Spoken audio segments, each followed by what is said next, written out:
Merci de nous avoir gardés en toi, préservés en toi. Merci de nous avoir soutenus durant toute cette année 2024. Malgré nos épreuves, nos difficultés, nos faiblesses, nos manquements de Dieu, tu nous as gardés, tu nous as préservés, tu nous as manifesté ton amour, tu nous as point délaissés, tu nous as point abandonnés. Tu as en ce temps, en ce moment, Saint-Esprit, nous avons besoin de toi. Alléluia. Amen. Nous saluons, tous se rejoignent encore. Bonjour mes bien-aimés. Bonne année à toutes. Bonne année. Vraiment, que le Seigneur manifeste sa gloire dans chacune de nos vies cette année encore. Que le Seigneur nous fasse la grâce de lui être totalement soumis, de nous abandonner à lui. On va commencer parce qu'on veut vraiment se laisser le temps d'échanger, de poser des questions, de communiquer. Donc, on va commencer. On va commencer par une petite exhortation d'ordre général par rapport à la vie de la femme. Et puis après, on pourra discuter. Voilà, le Seigneur nous donne ce cadre-là, on veut vraiment discuter. Si on n'a pas eu assez de temps, on remettra ça parce que c'est vraiment important. Amen. Est-ce que tout le monde est d'accord? Est-ce que tout le monde va bien déjà? Amen. Amen. Amen. Merci Seigneur. Merci Seigneur. Gloire et louange à toi, papa. Alors, aujourd'hui, on va parler de la femme bâtisseuse. Parce qu'en tant que femme, Dieu nous a créés pour bâtir. Donc, on veut parler de cette femme bâtisseuse que Dieu a à cœur, que Dieu a disposée. Et chacune de nous, nous sommes des femmes bâtisseuses. Proverbe 14, je vais le lire. Est-ce que tout le monde y est? C'est bon? OK. Alors, la Bible nous dit dans le Proverbe 14, la femme sage bâtit sa maison et la femme insensée la renverse de ses propres mains. Amen. Nous savons que le choix des mots n'est jamais vain dans la parole de Dieu. Lorsque nous voyons dans l'Ancien Testament, lorsque on donnait des noms aux gens, c'était toujours par rapport à une situation et une définition, et la vie de la personne était déterminée par le nom qui lui a été donné. Donc, on va les lire dans Genèse 2, que nous connaissons tous, versets 18 à 24. Genèse 2. Oui, des 18 à 24, s'il te plaît. Alors, 18 à 24. Je lis la parole de Dieu. L'Éternel Dieu dit, il n'est pas bon que l'homme soit seul. Je lui ferai une aide semblable à lui. L'Éternel Dieu forma de la terre tous les animaux des champs et tous les oiseaux du ciel, et il les fit venir vers l'homme pour voir comment il les appellerait, et afin que tout être vivant portât le nom que lui donnerait l'homme, et l'homme donna des noms à tout le bétail, aux oiseaux du ciel et à tous les animaux des champs. Mais pour l'homme, il ne trouva point d'aide semblable à lui. Alors l'Éternel Dieu fit tomber un profond sommeil sur l'homme. Il s'endormit, il prit une de ses côtes et referma la chair à sa place.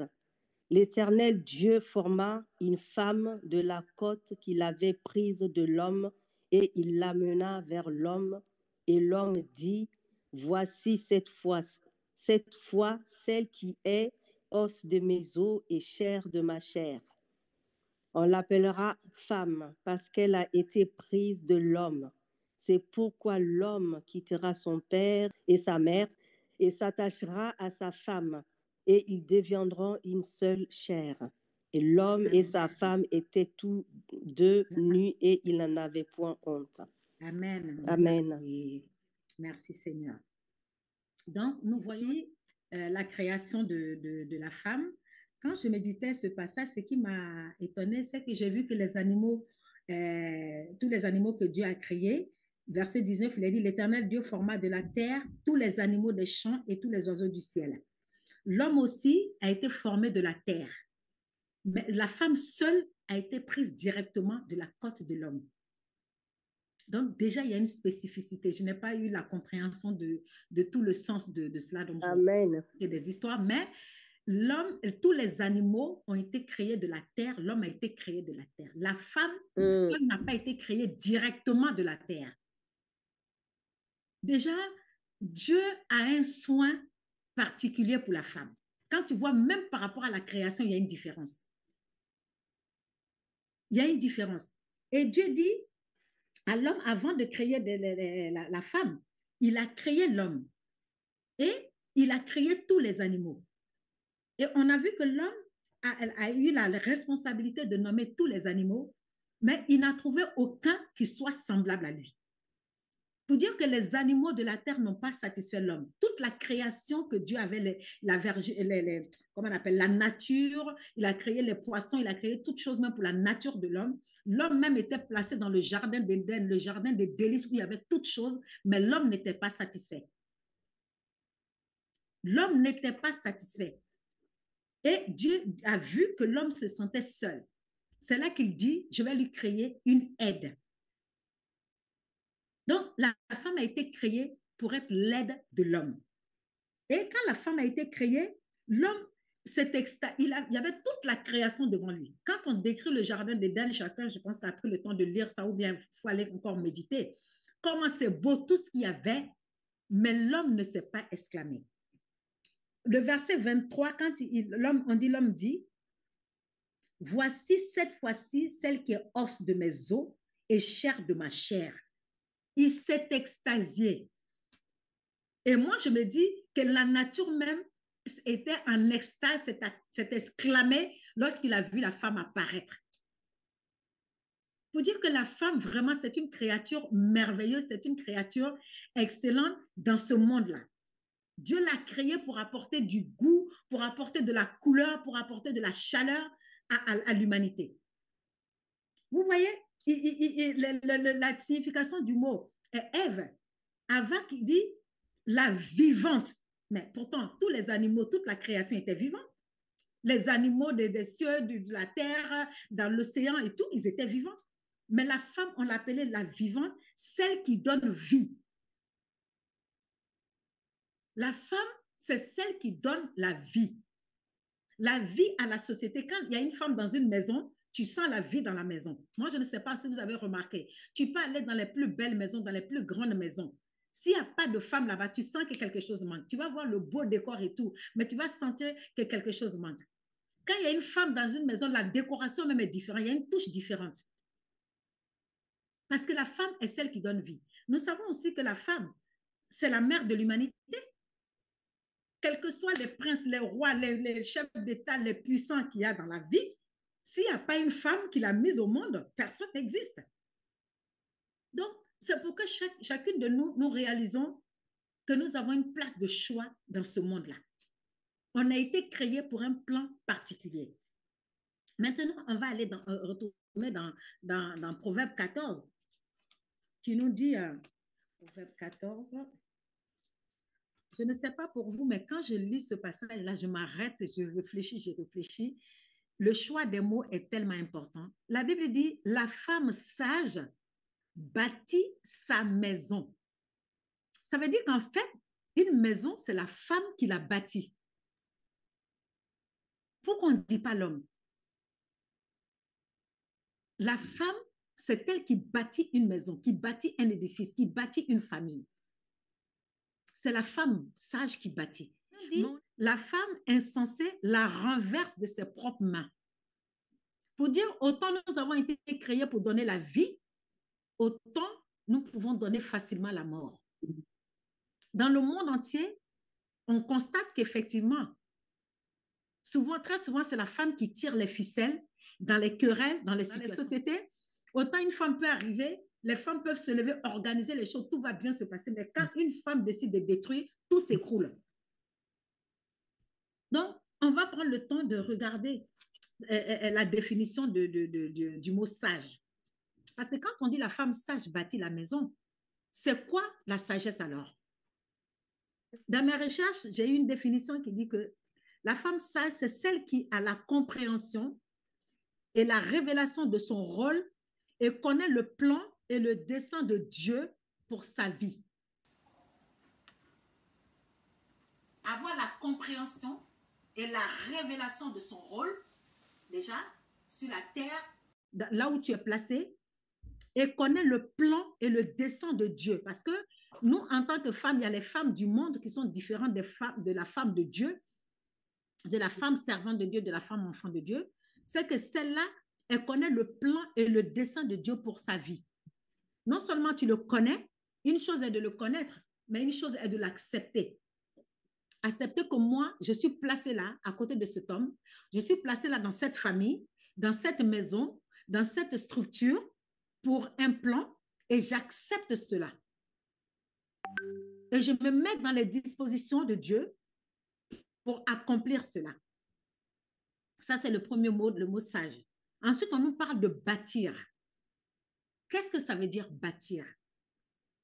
Bâtir, c'est donner une forme, déjà. Donner une forme à quelque chose. Donner un sens. Tu donnes la forme, mais il y a un sens dans lequel la forme doit aller par rapport à ce que tu veux faire. Ensuite, quand tu donnes la forme et qu'il y a un sens, ça donne la force. Et ces trois éléments produisent la vie.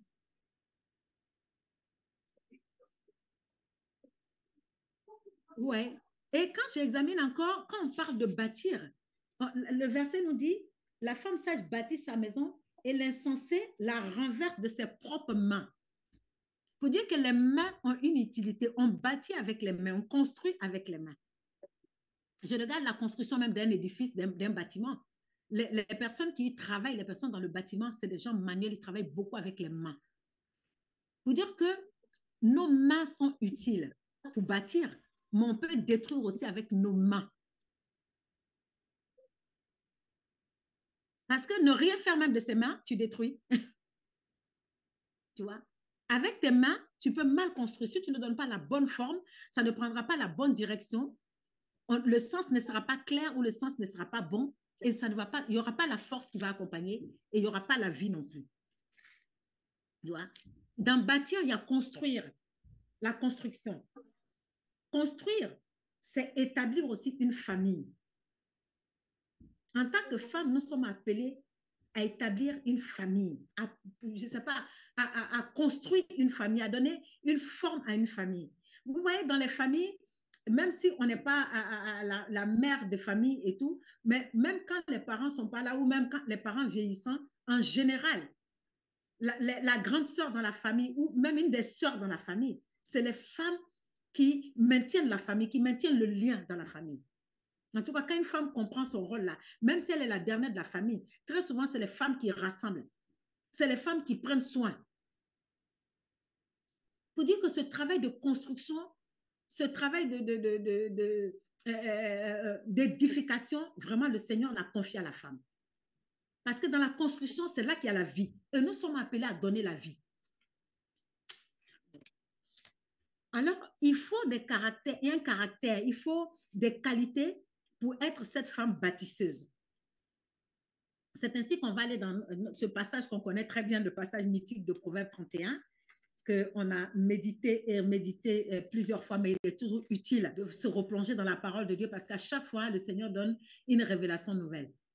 C'est un passage tellement riche que je me dis, on ne finira jamais d'en exploiter toute la richesse qu'il y a là-dedans. Donc, je voudrais ensemble que nous prenions le temps de lire Proverbe 31 encore. Est-ce que je peux demander à... Je vois Régnier. Ma sœur Régnier, tu peux nous lire Proverbe 31, s'il te plaît? Proverbe 31, à partir du verset 10. Qui peut trouver une femme vertueuse? Elle a bien de valeur que les perles. Amen. Est-ce que tu peux t'arrêter une minute? Oui. Vous voyez, il nous a dit ici, qui peut trouver une femme vertueuse? Une femme de valeur, comme dit ma sœur. Vous voyez, la question même se pose. On se pose la question, qui peut trouver une femme de valeur?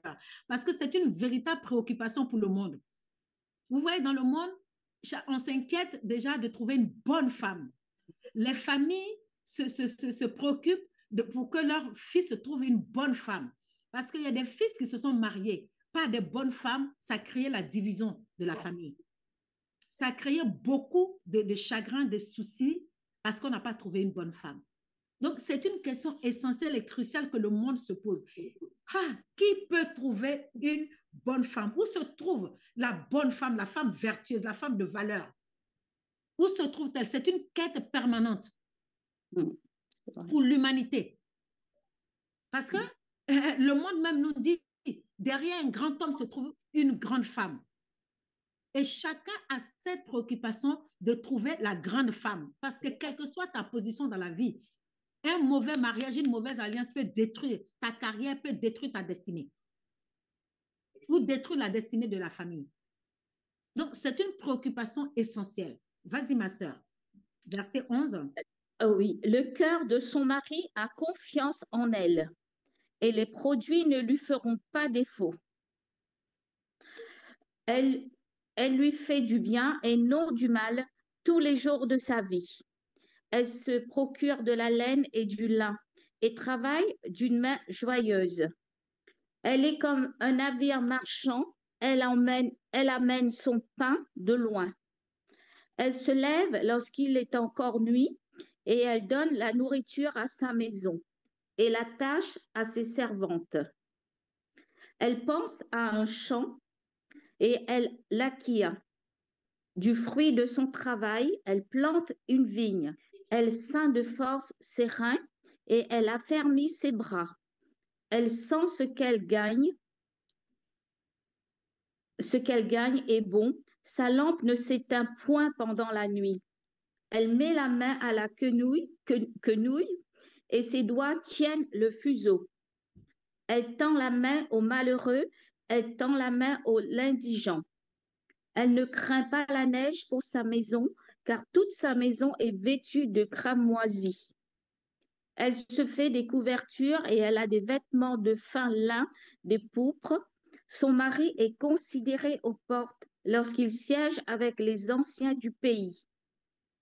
Elle fait des chemises et le vend, et elle livre des ceintures aux marchands. Elle est revêtue de force et de gloire, et elle se rit de l'avenir.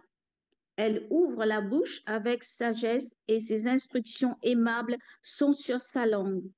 Elle veille sur ce qui se passe dans sa maison, et elle ne mange pas le pain de paresse. Ses fils se lèvent et la disent heureuse. Son mari se lève et lui donne des louanges. Plusieurs filles ont une conduite vertueuse, mais toi, tu le surpasses toutes. La grâce est trompeuse et la beauté est vaine. La femme qui craint l'Éternel est celle qui sera louée. Récompensez-la de fruits de son travail et qu'au porte ses œuvres la louent. Amen. Amen. Amen. Ce passage-là est tellement riche, tellement puissant. Regarde cette femme-là, tu dis, mais Wonder Woman. Parce que Oui. elle est sur tous les champs, tous les tableaux, et Oui. elle est hyper polyvalente, mais elle manie vraiment d'une main de fer. Tu regardes, ça à l'intérieur, ça à l'extérieur. Partout, elle est efficace, elle est performante. On se dit, mais elle a peut-être 2 têtes, je ne sais pas, 6 bras, je ne sais pas comment elle fait. Mais comme notre Dieu ne dit rien au hasard, ne fait rien au hasard, cette femme vertueuse, la Bible nous en parle, ça veut dire que c'est possible pour chacune de nous. Mais attention, Dieu n'attend de nous que personne ne soit totalement parfait. Parce que c'est lui qui est Dieu. Mais ce qu'il veut de nous, c'est que nous tendions vers la perfection. C'est pour cela que la parole nous est enseignée tous les jours, que nous nous côtoyons tous les jours pour nous encourager, pour nous fortifier, pour nous donner des astuces, parce que personne n'a jamais tout maîtrisé dans la vie. Personne. Et Dieu, et c'est lui qui est parfait, il ne s'attend pas à ce qu'on soit parfait, mais qu'on ait l'aspiration, parce que Dieu, avec le Seigneur, il veut qu'on aille de gloire en gloire avec lui. Vous voyez, dans la parole, il nous enseigne que les femmes sages enseignent aux jeunes femmes à aimer leur mari. Amen. Moi, ce passage m'a toujours impressionné parce que j'ai dit, mais pourquoi la femme doit, les autres doivent enseigner à d'autres femmes à aimer leur mari? Parce que si tu te maries avec quelqu'un, c'est que tu l'aimes. en principe. Et dans la Bible même, il nous a dit que quand il s'agit des maris, il a dit, Marie, aimez vos femmes. Et c'est les femmes qui doivent être soumises. Et là, on nous dit que les femmes âgées enseignent aux jeunes femmes à aimer leur mari. Mais Dieu ne se contredit pas. C'est dire qu'il faut comprendre le contexte des choses. Maintenant, qu'est-ce que c'est que aimer son mari? Qu'est-ce que c'est que aimer son mari? Pour dire qu'en tant que femme, il y a une manière de se conduire, il y a des vertus à avoir pour manifester de l'amour à son mari. Et on voit même la conséquence, on dit son mari est considéré aux portes. Donc, étant placé à côté d'un homme, étant placé même dans une famille, parce que je ne m'arrête pas juste dans le contexte de celles qui sont mariées, parce qu'on peut ne pas l'être, il y a des jeunes filles au milieu de nous, mais tu peux te conduire de telle sorte que les membres même de ta famille ou l'Église est considéré aux portes par rapport à la conduite que tu manifestes. Parce que tu permets à des femmes plus expérimentées de t'enseigner et de t'instruire. Et ça, souvent, ça a posé problème même dans l'Église. Parce qu'on croit que la vie est totalement, uniquement spirituelle. Non, entre guillemets. Parce qu'effectivement, notre vie étant spirituelle, même notre conduite physique découle du spirituel. C'est la compréhension, la révélation des choses spirituelles qui nous permettent de vivre une bonne vie sur la terre. Et souvent, nous ne faisons pas cette corrélation. On croit que notre vie, c'est que le domaine de la piété, des choses, entre guillemets, qu'on appelle spirituelles. La vie de prière, la méditation de la parole, donc la compréhension des versets, le fait de retenir les versets, avoir des révélations, c'est important.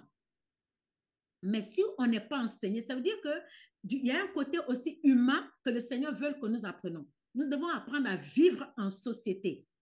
Et ça a souvent fait défaut chez nous, les chrétiens évangéliques. Donc, bien qu'on ait la puissance, qu'on ait la révélation, mais souvent, nous sommes des piètres citoyens. Lorsque nous vivons ensemble, il y a toujours des couacs parce qu'on ne sait pas vivre. On n'a pas compris que on doit s'enseigner à vivre entre nous, à vivre même dans la famille, à vivre dans le milieu où nous sommes au travail, à vivre entre frères et sœurs, pour que demain, lorsqu'on sera dans le mariage aussi, on sait aimer l'autre pour produire la vie, pour produire de bons témoignages, pour faire du bien aux autres. Tu vois, d'où l'intérêt du temps que nous allons passer aujourd'hui ensemble. Donc, on va prendre, avec la grâce du Seigneur, on va les décortiquer petit à petit, ce proverbe 31.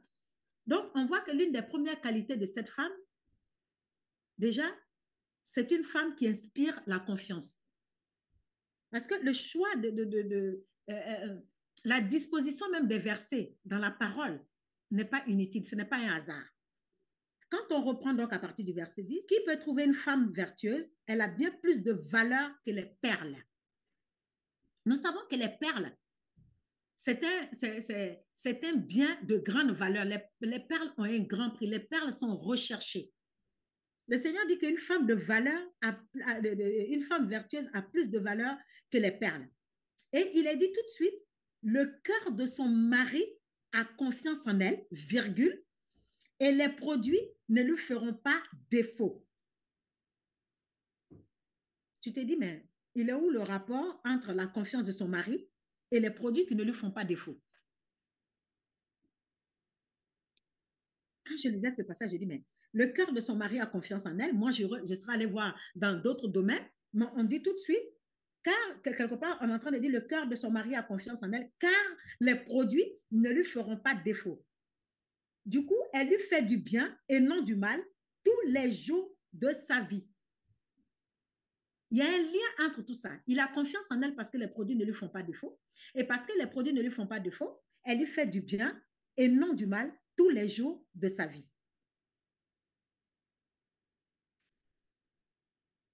Ça veut dire qu'elle est tellement organisée, elle a toutes les provisions nécessaires à tout moment pour prendre soin de sa maison, de son mari, de tous ceux qui sont sous sa garde, et cela leur procure du bien.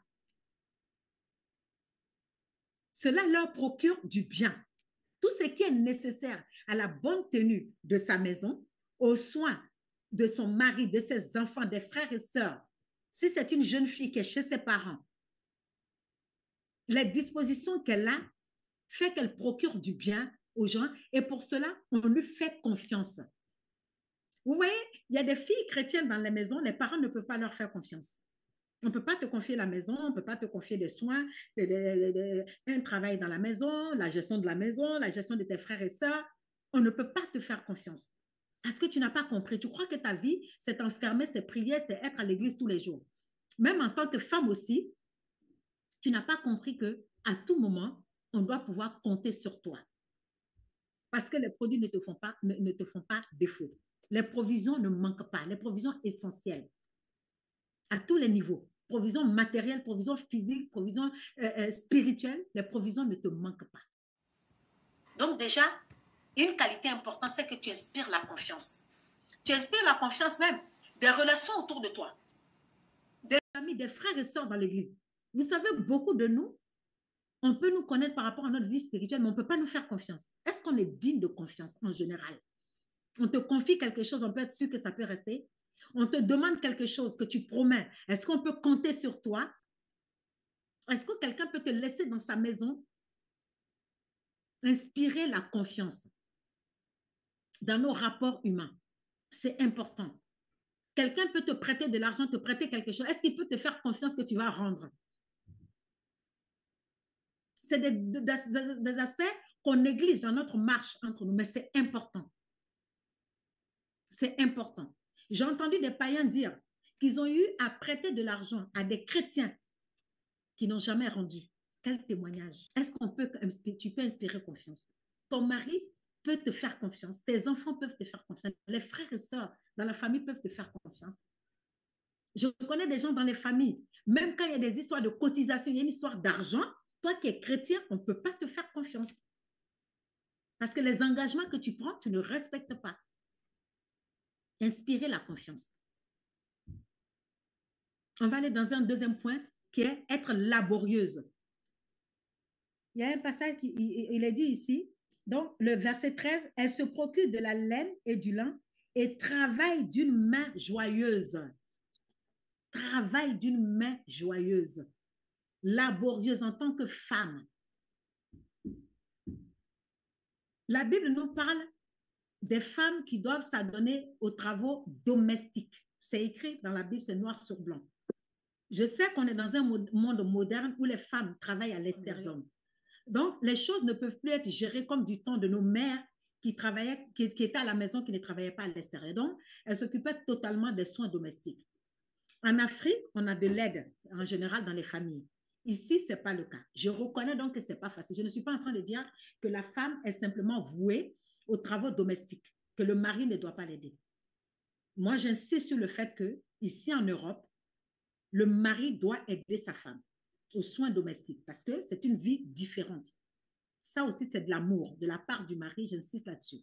Donc, je ne suis pas en train, parce qu'aujourd'hui, en tant que chrétienne, souvent, on est devenu un peu, quelque part, sans s'en rendre compte, on revendique le féminisme. C'est pas ça. Le mari doit aider. Tous les membres de la famille doivent mettre la main à la pâte. C'est clair et net parce que c'est des conditions de vie différentes.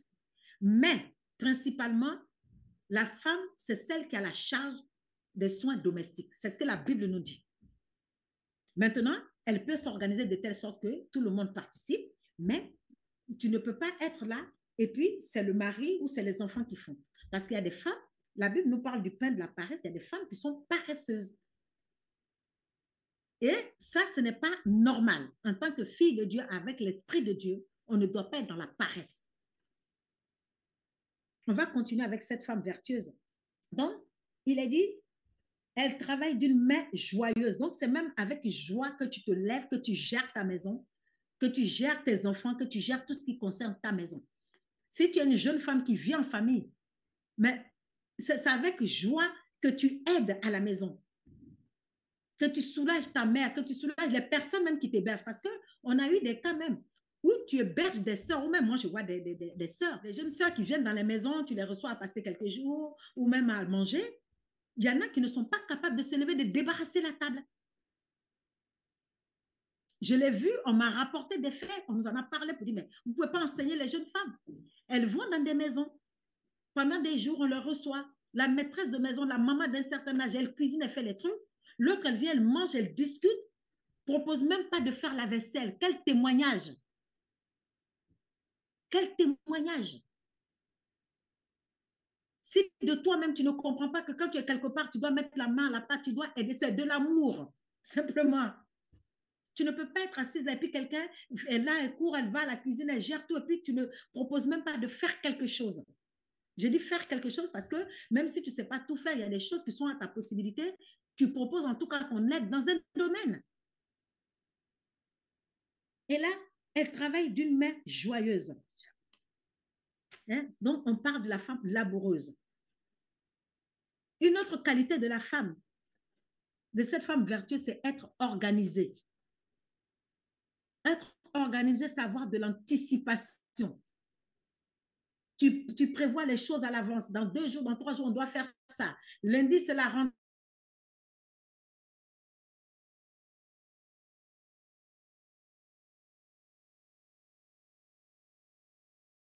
Pour que les enfants soient propres lundi.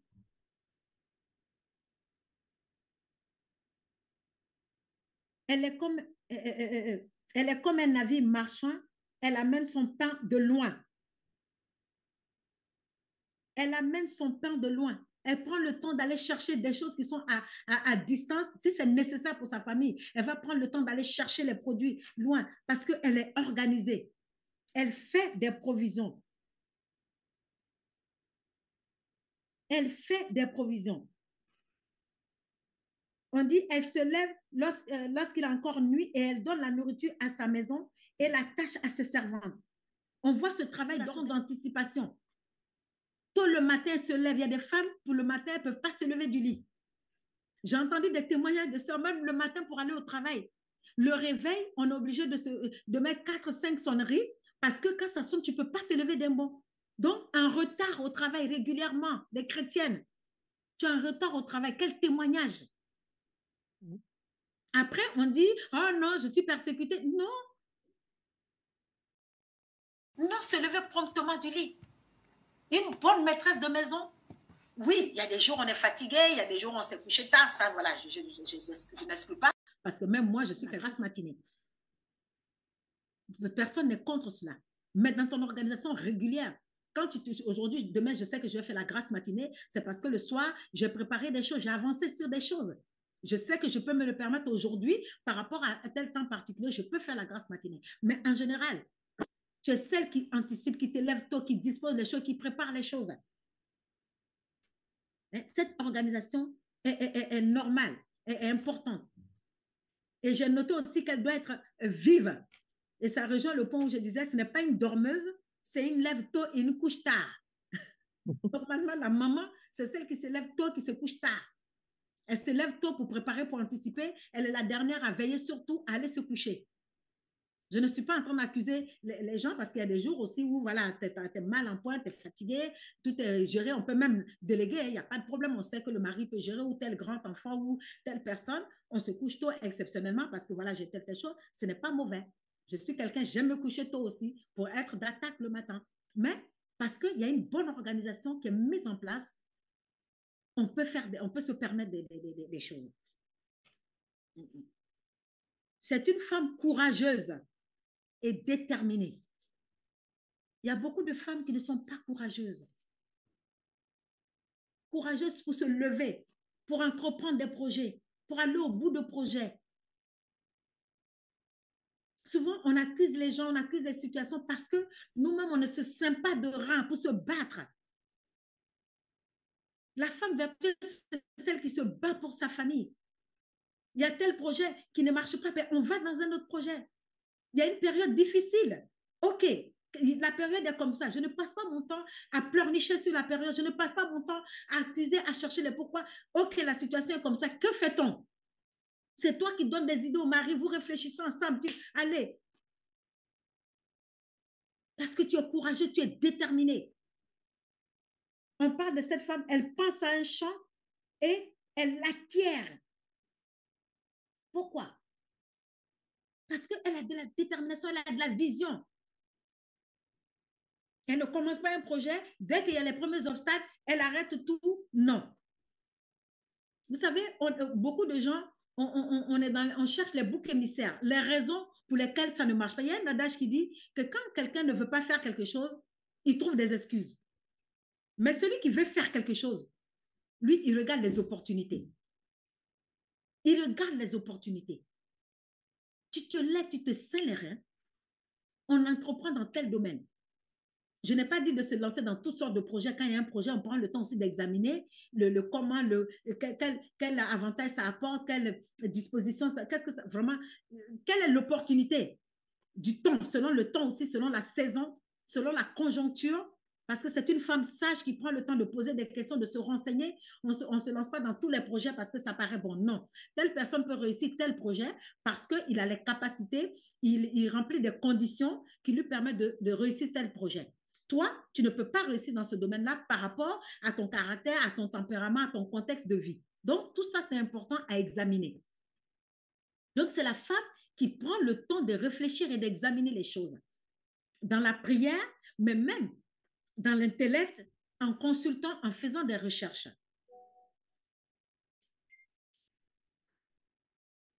On nous parle, cette femme aussi, elle veille pendant les nuits. À partir du verset 18. Le verset 18 dit quoi? Elle sent que ce qu'elle gagne est bon. Parce que comme elle travaille, comme elle trafique, sa main touche tout, elle ne s'assoit pas. Elle ne compte pas sur les revenus que du mari. Elle cherche tout ce qu'elle peut faire. Même étant, moi j'ai vu des femmes, comment on appelle, des femmes au foyer. Étant au foyer, elles ont regardé les capacités qu'elles ont en tant que même femme au foyer. Elles développent une activité même à la maison. Nos mamans à l'époque, dans nos pays, elle va faire des beignets, elle va faire un petit truc machin pour s'occuper et ça permet de générer un peu d'argent. Ça fait qu'elle a toujours de quoi assurer le goûter des enfants, de donner des petites choses pour soulager le mari. Et comme elle est vive comme ça, on dit sa lampe ne s'éteint point pendant la nuit. Sa lampe ne s'éteint point pendant la nuit. Il y a même une révélation derrière cela. La nuit, c'est quoi? La nuit, c'est les périodes difficiles, les périodes d'épreuve. Mais même pendant les périodes difficiles, sa lampe ne s'éteint pas. Ça veut dire qu'elle ne se décourage pas, elle n'est pas abattue, elle n'est pas par terre. Parce que même pendant les nuits, elle veille. Pendant les périodes difficiles, elle est devant le Seigneur pour rechercher la face du Seigneur, pour rechercher les solutions auprès du Seigneur. C'est au pied du Seigneur qu'elle va pleurer. Elle ne pleurniche pas autour de tout le monde, raconter sa vie, expliquer les détails, les points, non, non, non. Dans les périodes sombres, elle est au pied du Seigneur. Elle est dans la réflexion, dans la prière, dans la méditation, elle recherche les bons conseils pour trouver la solution. Mais en dehors de cela, elle veille pendant les nuits. Nous voyons ici que le verset 19 dit quoi? Elle met la main à la quenouille et ses doigts tiennent le fuseau. Ça dit qu'elle fait tout ce que sa main trouve à faire. Tout ce qu'elle trouve à faire. Parce que plus loin, on va parler qu'elle va chercher, elle vend des chemises, elle vend des trucs, mais elle est polyvalente. Elle est polyvalente. Elle voit tout ce à quoi elle peut toucher pour générer de l'argent, pour s'occuper, pour faire du bien à sa famille. Elle n'est pas assise en train de rêvasser. Elle n'est pas assise en train de gémir, en train de se plaindre. Mais elle veille. Elle veille aussi sur ce qui se passe dans sa maison. Elle a les yeux ouverts sur les enfants. Dès qu'il y a quelque chose de nouveau, elle détecte dans le comportement du mari, de l'enfant, de telle personne qui vit dans la maison. Comme ça, elle peut prendre le temps de sonder, de creuser pour voir quel problème il y a. Il y a une attaque spirituelle, il y a une situation spirituelle. Ou même physiquement, il y a quelque chose. Parce que souvent, les gens autour de nous peuvent être en danger. Quand l'atmosphère de sa maison change, elle le sent tout de suite parce qu'elle veille. Elle veille physiquement, ses yeux regardent tout, mais elle veille même spirituellement. Et lorsque tu veilles spirituellement, Dieu te révèle les choses cachées. Les plans que l'ennemi est en train de préparer, Dieu te le révèle. Parce que tu es en alerte. Tu es en alerte. C'est une femme aussi qui prépare l'avenir. Elle ne vit pas dans la crainte. Je parlais tout à l'heure, elle prépare l'avenir. Elle prépare l'avenir comment? Verset 21, il est dit, elle ne craint pas la neige pour sa maison, car toute sa maison est vêtue de cramoisie. Elle se fait des couvertures, Elle a des vêtements de fin lin et de pourpre. Elle prépare les saisons à l'avance. L'hiver va arriver, il y a une disposition pour que lorsque l'hiver va arriver, tout le monde soit au chaud. L'été va arriver, elle prend des dispositions. Lorsque l'été va arriver, pour que tout le monde ait les vêtements adaptés à cette saison. C'est une saison physique, mais c'est même la saison spirituelle. Les enfants vont rentrer dans l'adolescence. Ils risquent d'avoir telle chose. Donc, dès maintenant, je me prépare dans la prière, dans l'éducation que j'apporte à l'enfant, dans les comment je dois me comporter, comment je dois préparer l'enfant pour qu'il puisse mieux appréhender cette période. L'enfant, souvent, doit partir de la maison. L'enfant doit rentrer à l'école pour la première fois. Elle prépare cette saison. Le mari va rentrer dans une nouvelle disposition. Je prépare cette saison. Même moi, je vais rentrer dans une nouvelle disposition en tant que femme. Je prépare cette saison. Dans la prière, dans l'équipement, au niveau physique, au niveau financier, à tous les niveaux. Elle n'est pas surprise par elle ne subit pas les choses. Elle ne subit pas. Parce qu'elle prépare l'avenir. Et comme elle prépare l'avenir, elle n'est pas surprise, elle n'est pas ébranlée. Très souvent, les choses nous tombent dessus, on est ébranlé, on est cassé parce qu'on n'a pas pris le temps de préparer. On court tellement, on est tellement agité, on ne prend pas le temps d'examiner les choses en profondeur, les choses qui sont importantes, pour les préparer, pour éviter d'être surprise, d'être dans la crainte, d'être dans l'angoisse. C'est une femme entrepreneuse aussi. Elle entreprend quoi? Verset 24. Elle fait des chemises et les vend. Elle livre des ceintures aux marchands. Elle est revêtue de force et de gloire et elle se rit de l'avenir. Parce que comme elle est entrepreneuse, à tous les niveaux, elle travaille. Elle n'a pas de crainte pour l'avenir. Elle se rit de l'avenir parce qu'elle travaille, elle est entrepreneuse, elle a des projets qu'elle met à exécution et le Seigneur a promis bénir l'œuvre de nos mains. Donc même ces projets seront bénis. Parce qu'elle ne perd pas le temps à se lamenter. Si elle fait des chemises que ça ne marche pas, elle va fabriquer des couvertures. Si ça ne marche pas, elle va faire autre chose. Parce qu'elle a de la réactivité. Elle a de la réactivité. On nous dit aussi qu'elle parle avec sagesse. Le verset 26, elle ouvre la bouche avec sagesse et des instructions aimables sont sur sa langue. Oui, nous savons que l'un des gros problèmes des femmes, c'est notre langue, c'est la bouche. Comme on parle. Souvent, on parle trop. Ou on a comme des glaives dans la bouche. Quand on parle, ça blesse. Donc, les paroles blessent les enfants, les paroles blessent le mari. Il y en a dans la communication avec le mari, c'est difficile parce qu'on ne sait pas parler. Et même, il y a le temps, vous voyez, dans la communication, il y a ce qu'on dit, ce qu'on veut dire et ce que l'autre comprend. Par rapport à comment on parle, quand on parle et les mots qu'on utilise. Vous savez, on ne peut pas tout dire à tout moment. Un mari qui rentre, il est sur le pas de la porte, c'est là que tu lui annonces une mauvaise nouvelle ou que tu lui demandes quelque chose. Non. Laisse-le rentrer, laisse-le se poser, regarde le bon moment, le moment adéquat. Vous savez, chacun de nous, il y a des moments où on est plus ouvert à entendre certaines choses qu'à un autre moment. Donc, en tant que femme, on doit avoir ce tard-là, cette sagesse. Être femme, c'est vraiment un art. Si tu as compris ce tard-là, tu peux tout obtenir d'un homme. Vous voyez comment dans le monde, des femmes manipulent les hommes pour obtenir d'elles ce qu'ils veulent. Quand une femme veut manipuler un homme, ah non, il peut lui laisser son pantalon. Il y a beaucoup d'hommes qui sont tombés dans l'adultère, mais avec la résolution ferme de ne jamais le faire. Ils ne voulaient pas le faire, ils n'avaient pas l'intention de le faire. Mais parce que la femme qui était devant a su tellement le prendre, toucher son point faible, qu'elle a réussi. À plus forte raison, toi, l'épouse. Il faut qu'on ait de la sagesse dans notre manière de parler, dans les mots que nous utilisons, là, dans le temps que nous utilisons, les circonstances que nous utilisons pour parler.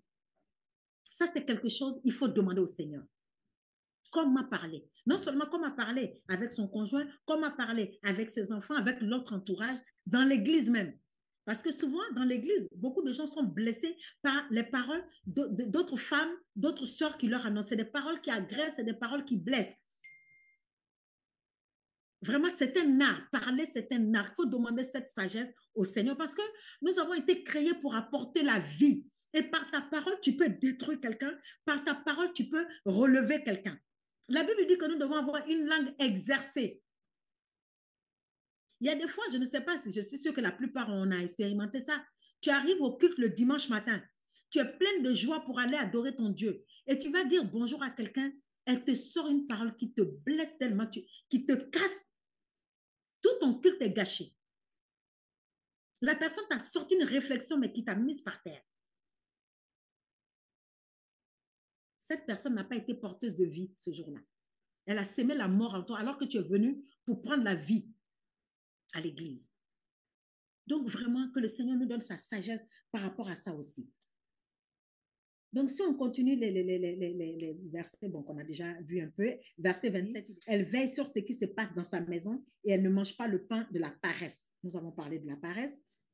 Ses fils se lèvent et la disent bienheureuse. Son mari se lève et lui donne des louanges. Vous voyez, si le Seigneur nous fait la grâce de manifester tous ces caractères-là, voilà le résultat qui va encourir. Ses fils se lèvent et la disent bienheureuse. Même tes fils et tes filles vont te louer. On a le témoignage de beaucoup de personnes qui louent leur mère. Ah là là, ma mère m'a éduquée, ma mère m'a appris ça. Elle est contente de l'éducation qu'elle a reçue de sa mère. Elle est la femme bâtie aujourd'hui parce qu'elle a reçu une bonne éducation. Mais il y a des mères qui n'ont même pas éduqué leurs enfants. Il y a beaucoup de mères qui jouaient leur rôle de mère seulement dans la maison. Elles n'enseignent même pas leurs filles. En tant que mère, il faut que nous enseignions nos filles. C'est important. Enseigner dans toutes les petites, tous ces aspects qu'on a élaborés, il faut enseigner les enfants. À entretenir une maison, à cuisiner, à prendre soin d'elles, à savoir parler. C'est important. Beaucoup de mères ne communiquent pas. Ils n'ont pas eu cette communication avec leurs enfants. Mais nous, c'est important d'enseigner nos enfants. Et sachez que c'est un rôle ingrat. Hein. Pendant que tu enseignes, ils n'apprécient pas. Parce que ça les fatigue. Eux, ils veulent rester dans leur chambre, ils veulent dans leur jeu, ils veulent faire autre chose. Mais il faut le faire. Avec beaucoup d'amour, de sagesse, de tact. Mais il faut le faire. Et c'est sûr qu'au moment où tu leur apprends, ça leur est désagréable. Mais quand ils vont sortir de chez toi, ils vont te le reconnaître. Ils vont le reconnaître. Qu'ils te le disent, qu'ils ne te le disent pas, ils vont le reconnaître. Moi, j'ai eu ce combat avec mes filles, avec beaucoup de jeunes filles que j'ai élevées, qui m'en voulaient pendant que je faisais ça, qui me détestaient pendant que je le faisais, mais qui m'envoient des témoignages des années après. Ah là là, merci maman, merci tata. Nous sommes le fruit aujourd'hui de ce que tu nous as montré.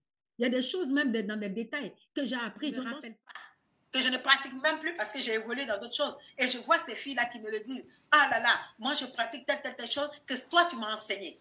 Et je ne me rappelais même pas. Mais tu me rends témoignage régulièrement. Nous sommes aujourd'hui les femmes que toi tu as forgées. Donc il faut prendre le temps d'expliquer. Il faut être pédagogue. Expliquer les choses aux enfants, apprendre. Le Seigneur nous a placés dans l'église. Nous avons des jeunes femmes, des jeunes filles autour de nous. Enseignons-leur. Parce que l'église, c'est vrai, on vient pour apprendre la parole de Dieu. On vient pour prier, mais notre vie ne s'arrête pas que là. C'est pour cela qu'il y a beaucoup de dégâts dans les mariages, dans les foyers, parce qu'on ne sait pas vivre en dehors de l'église. On ne sait pas vivre au travail. On est les pires collègues. Et les gens n'ont pas envie d'entendre notre évangile parce qu'on ne sait pas vivre même avec les collègues. Et ça, c'est des choses qu'on doit enseigner. On doit apprendre, c'est important. Dieu nous place dans tous ces milieux-là pour impacter. Pas pour impacter avec la parole de Dieu seulement. Hein. Vous savez, dans le milieu externe, souvent, à l'extérieur, ils ne veulent pas entendre parler de Jésus.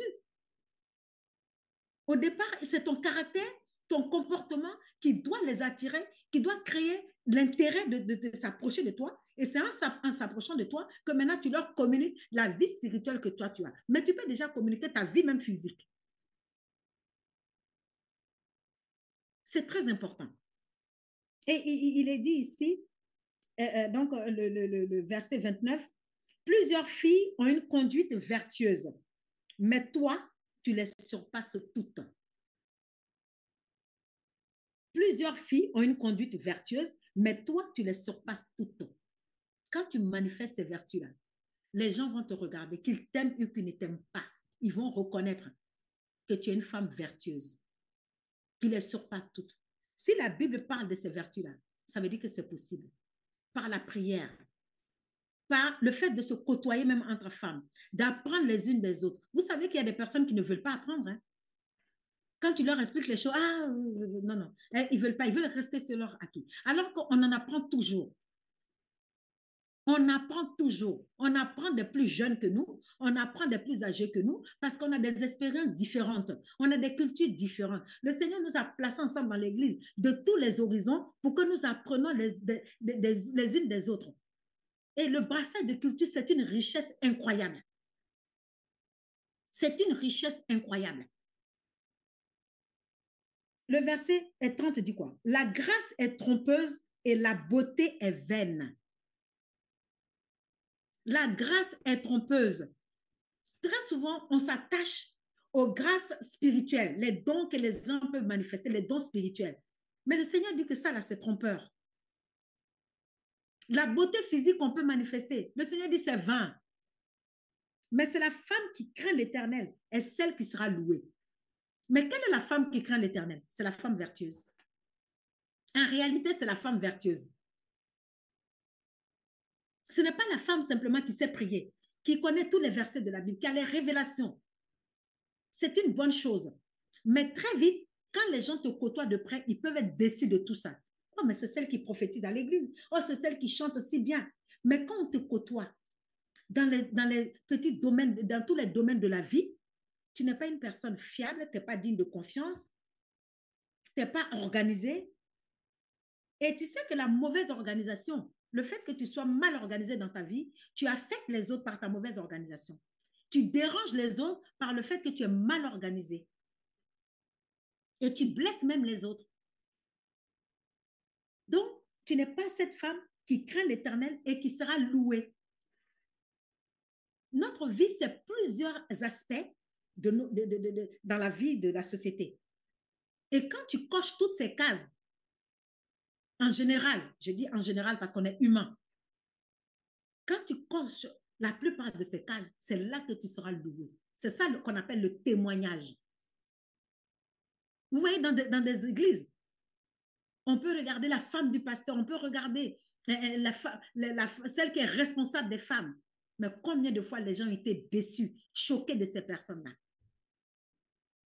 Parce que ce n'est pas la femme vertueuse. Ce n'est pas quelqu'un qui fait attention à ces différents domaines de la vie.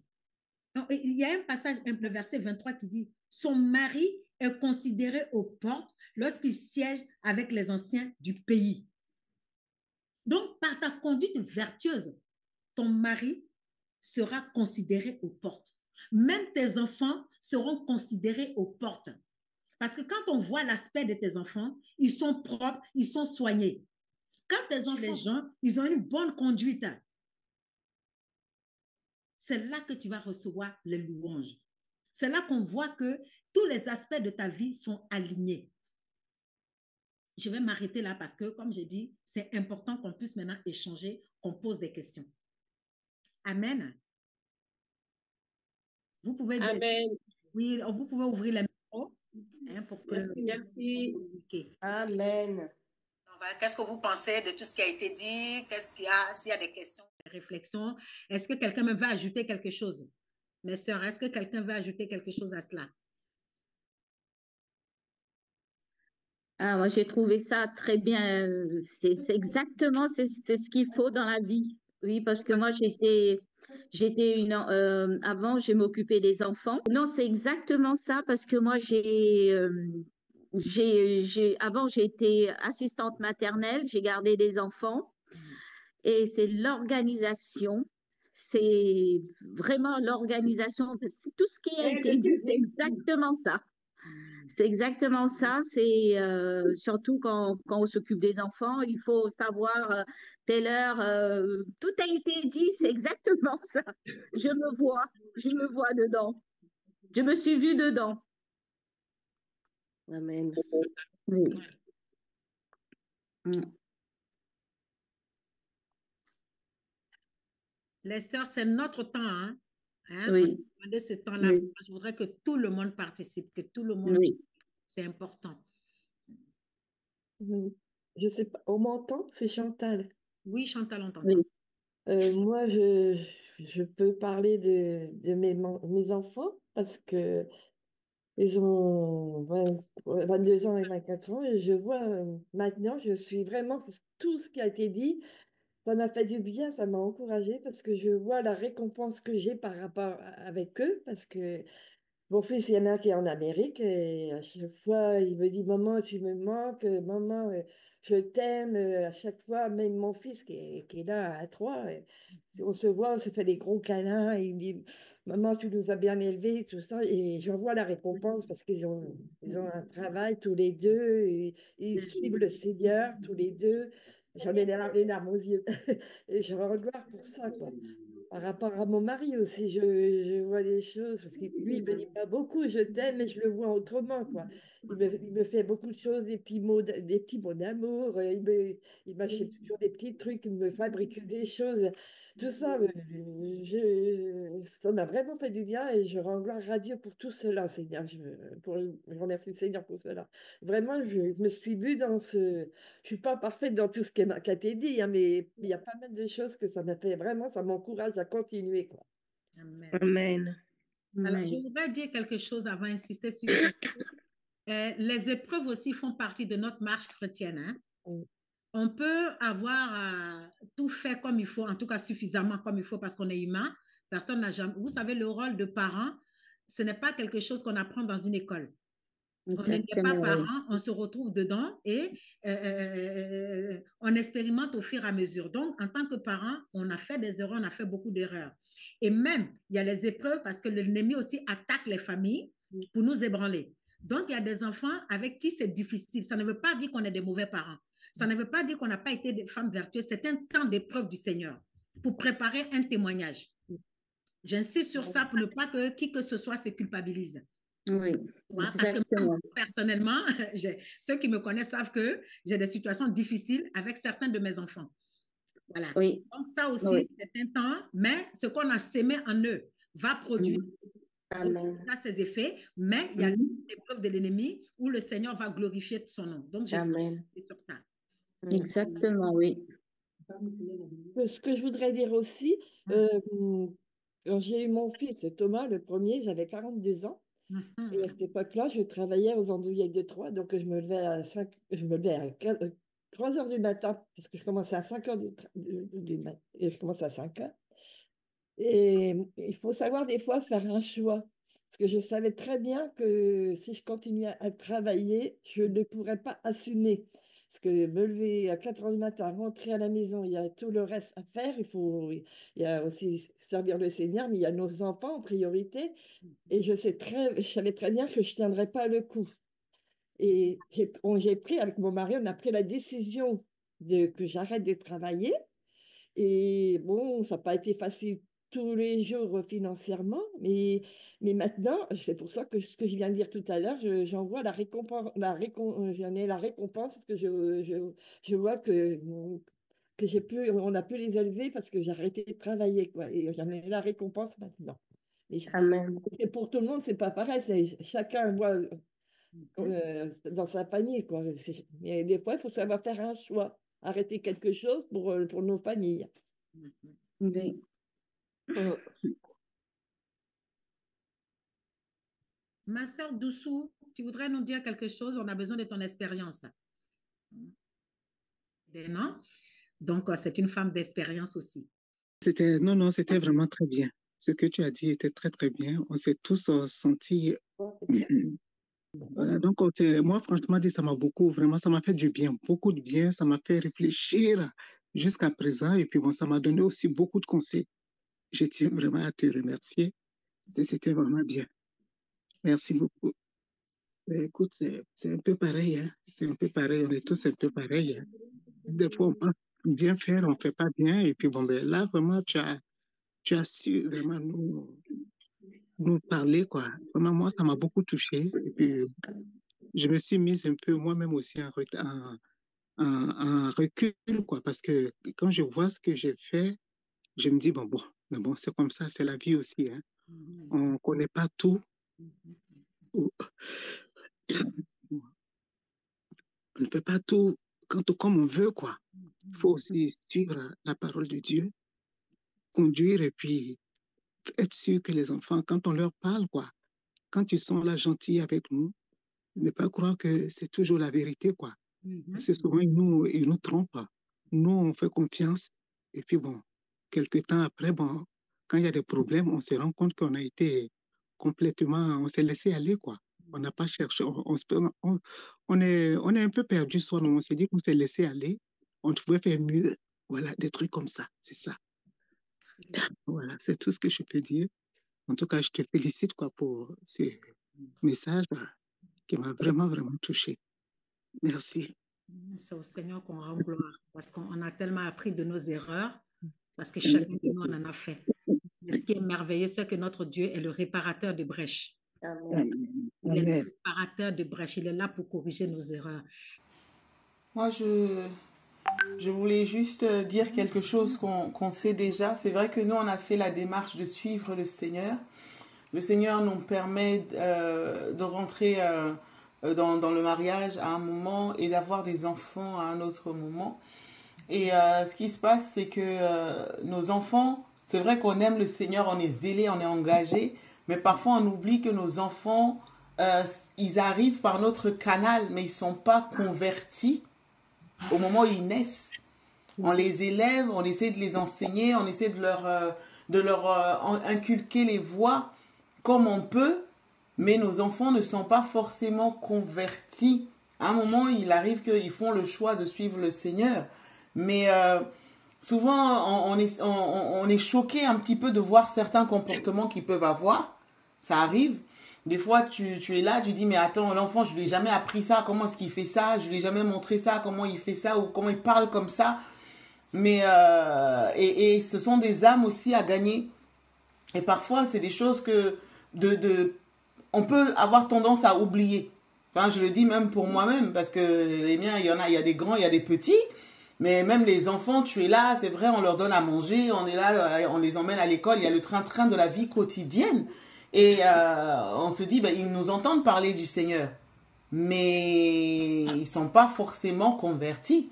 Et il faut le temps qu'ils arrivent à la connaissance du Seigneur.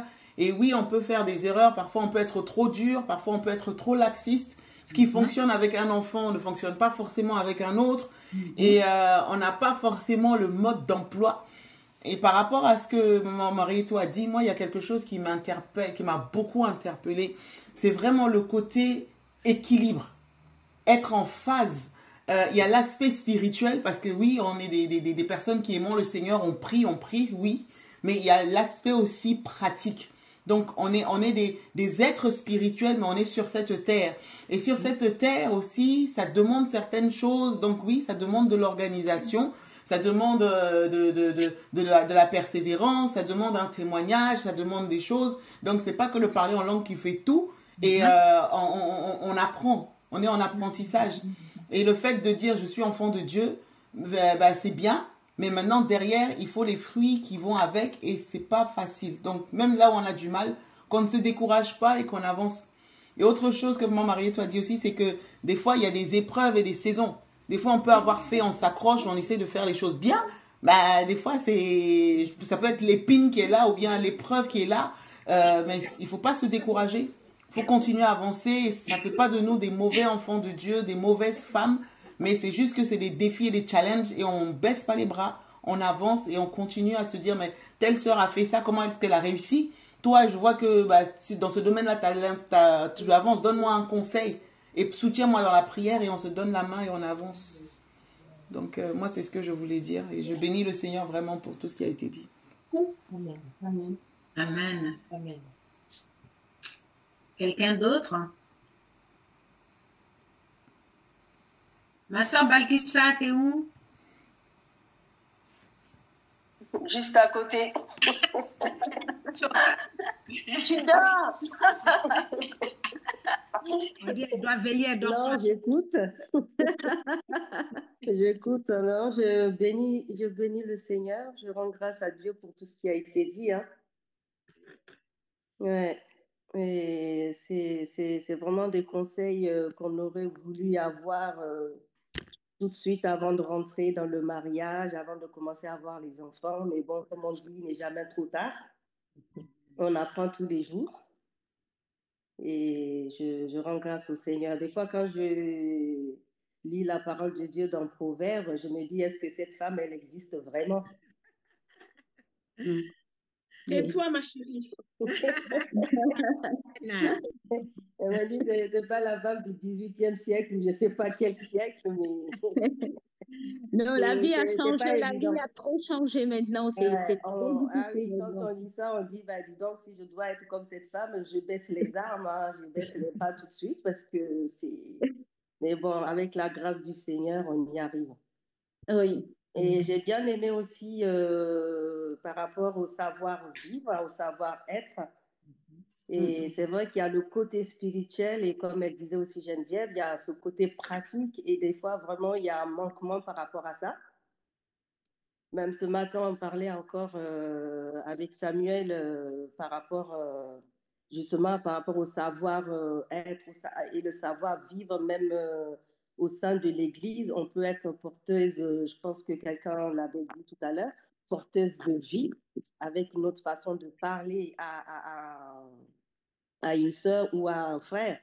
Et on disait aussi que souvent, ce qu'on a remarqué, des fois, on est là à fond dans la vie spirituelle, mais on a des façons de parler à nos bien-aimés ou même à n'importe qui, notre prochain, en fait, il n'y a pas de respect, il n'y a pas d'honneur. Et tout de suite, on va venir devant le Seigneur en train de dire, Seigneur, je t'aime, voilà, je t'honore. Mais le Seigneur, comme il dira, comment peux-tu dire que tu m'aimes, moi que tu ne vois pas, alors que tu n'es même pas capable d'aimer ton prochain que tu vois.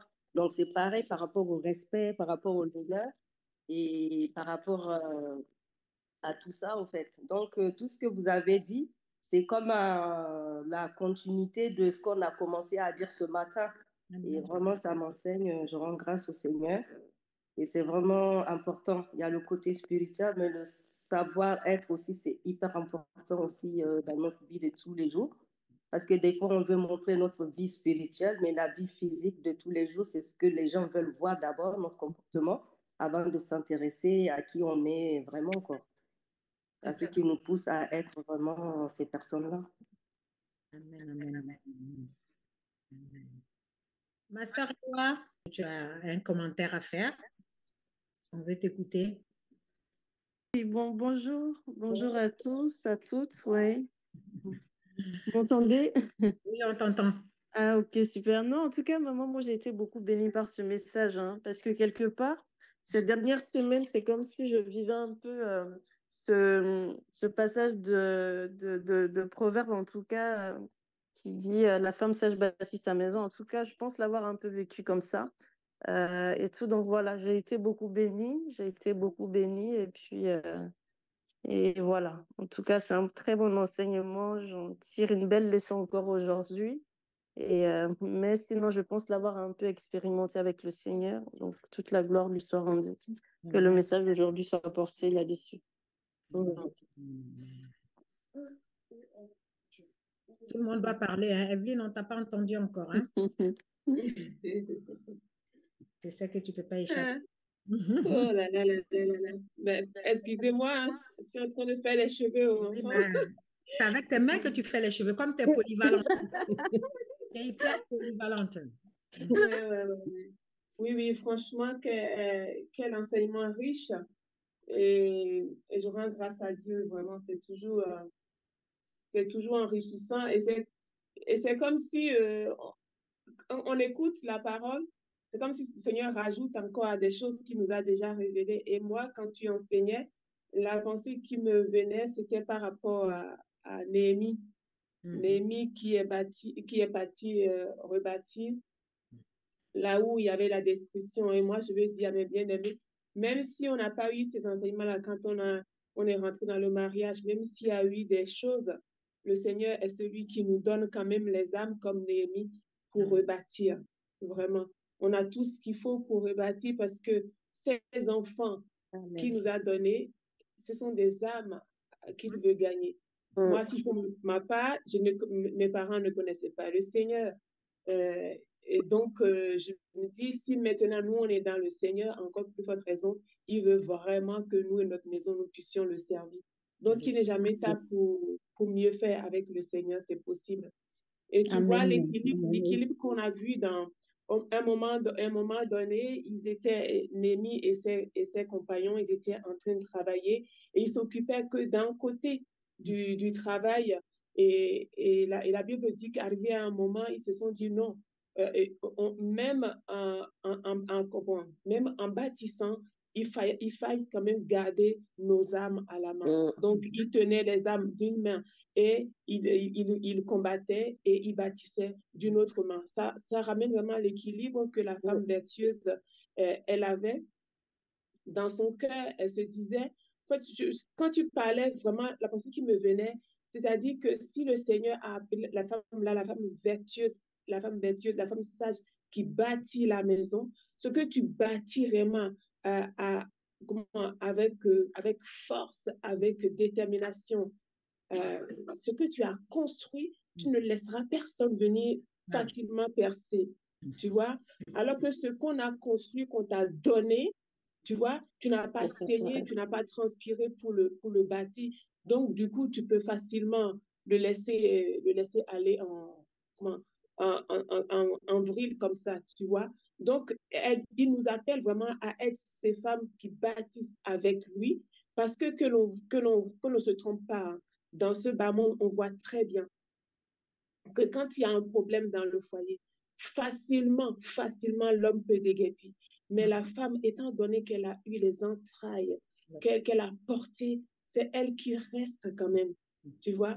Et même nos sociétés essayent de donner aussi les enfants ou bien le droit de garde plus à la femme parce qu'ils se disent c'est elle qui a porté, c'est elle qui a souffert, c'est elle qui va garder. Donc, si le Seigneur nous dit encore ce soir que nous sommes ces femmes sur qui il compte pour qu'on puisse bâtir, qu'on puisse tenir, et sachant qu'en ce moment, la dernière institution du Seigneur que l'ennemi veut détruire, c'est les foyers, c'est les familles, tu vois. Et Dieu compte vraiment sur nous ces femmes sages, ces vierges sages. On en revient encore à ça, à ce que l'on puisse garder notre lampe allumée. Et tu disais que même pendant les temps de difficulté, sa lampe ne s'éteint pas. Pourquoi? La présence du Saint-Esprit ne lui fait pas défaut. Elle reste là, elle veille. Elle dit, papa, que veux-tu? Que me dis-tu? Je suis comme Habakkuk. Je vais garder, rester à mon poste et j'attendrai jusqu'à ce que réellement le secours vienne. Parce que c'est toi qui es l'alpha et l'oméga de ce foyer. Et ce n'est pas facile. Mais moi, je crois réellement que si Dieu nous demande d'être comme ça, c'est qu'il nous a équipés pour ça. Et la solution, c'est comme tu l'as dit, c'est ne pas que notre lampe s'éteigne. La parole de Dieu doit rester allumée dans nos cœurs. Et après tout, toujours retourner. Qu'est-ce que Jésus, tu aurais fait à ma place? Seigneur, où est la solution? Où est la stratégie? Quelle est la clé pour ce moment? Et après tout, franchement, si la seule mission, ma seule mission était que cet homme et ses enfants va donner soient des âmes qui soient ma couronne au dernier jour, eh bien, je me battrai, comme la Bible dit, je ne me suis pas encore bâtie jusqu'au sang, tu vois, non? En tenant ferme devant les ruses de l'ennemi. Je me battrai juste en disant, Seigneur, si ma seule mission, c'était que ça, eh bien, je ne le raterai pas, afin que ma couronne me soit donnée au jour convenable. Voyez-nous? Parce que si Jésus est mort pour cet homme, Jésus est mort pour ses enfants, je veux aussi que ma chair puisse mourir, comme tu me l'as dit, pour cet homme et pour ses enfants-là, afin que la gloire revienne au Seigneur. Amen. Amen. Amen. C'est glorieux, c'est merveilleux. Et c'est ça. En fait, chacun de nous doit se positionner dans le fait que, en fait, il ne s'agit plus de nous. Ça, j'insiste régulièrement sur ça parce que c'est quelque chose que le Seigneur m'a fait comprendre très tôt. Il ne s'agit de nous. Dieu nous a sauvés, mais humainement, on est tous focalisés sur nous-mêmes. On est venu au Seigneur, chacun de nous, hein, pour régler nos problèmes par rapport à notre vie, pour présenter nos problèmes au Seigneur. Mais en fait, il ne s'agit pas de ça. Le Seigneur nous a choisis. il nous a sauvés et il s'occupe de nous. Il s'occupe de nous, ça c'est sûr et certain. Mais si tu comprends que tu as été sauvé pour les autres, ça change ta vision. Amen. Ça change ta vision. Christ même a été fait sacrifice pour nous. Lui qui n'avait pas besoin de nous. Et il dit que le serviteur n'est pas plus grand que le maître. En réalité, regardez, quand Ève a été créée, Ève a été créée pourquoi? Parce qu'il y avait un besoin de l'homme. Dieu a regardé l'homme, il a vu que l'homme n'était pas satisfait, que l'homme ne pouvait pas seul. Il dit, il n'est pas bon que l'homme soit seul, je lui ferai une aide. On a été créé pour être une aide.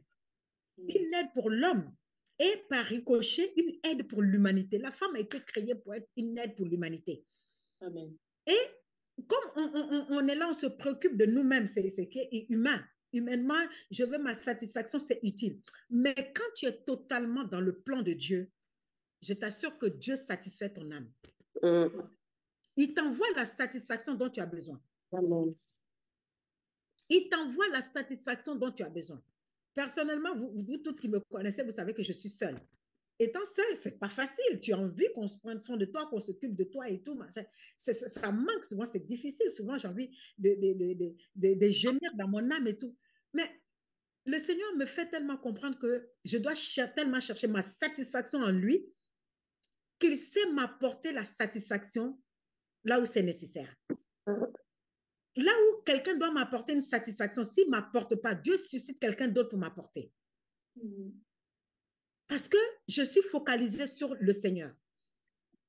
Le Seigneur sait prendre soin de nous. Il sait, là où on est humain, on a des besoins. Mais joue ton rôle, soit dans l'appel que le Seigneur a pour toi. Mais j'insiste sur l'appel parce que souvent, on est dans des choses qui ne sont pas l'appel de Dieu. On n'est pas sur notre poste.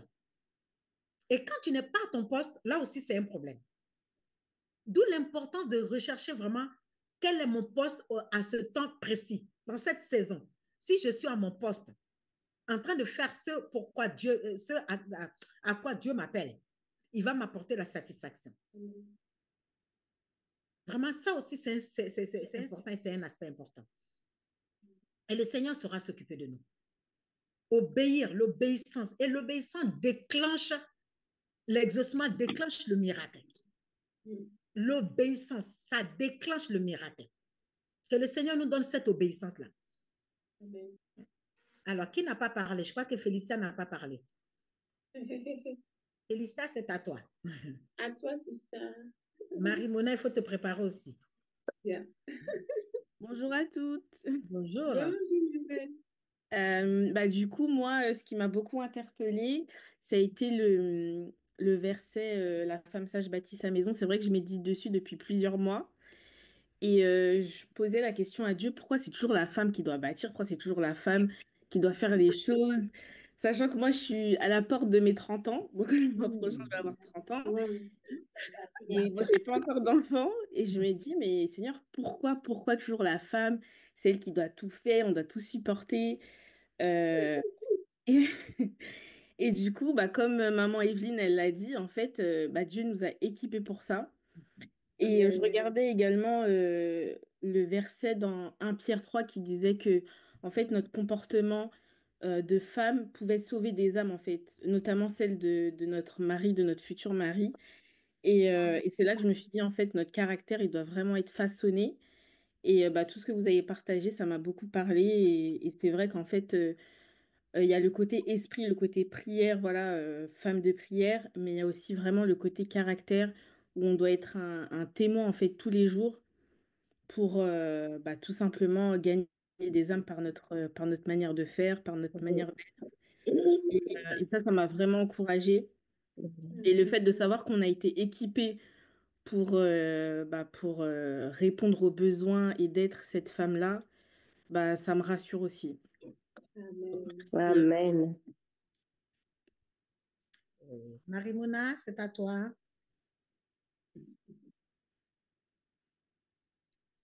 Vous m'entendez? Oui. Oui. J'ai dit que je me retrouve dans l'un des commentaires, c'est plus le commentaire d'Evelyne.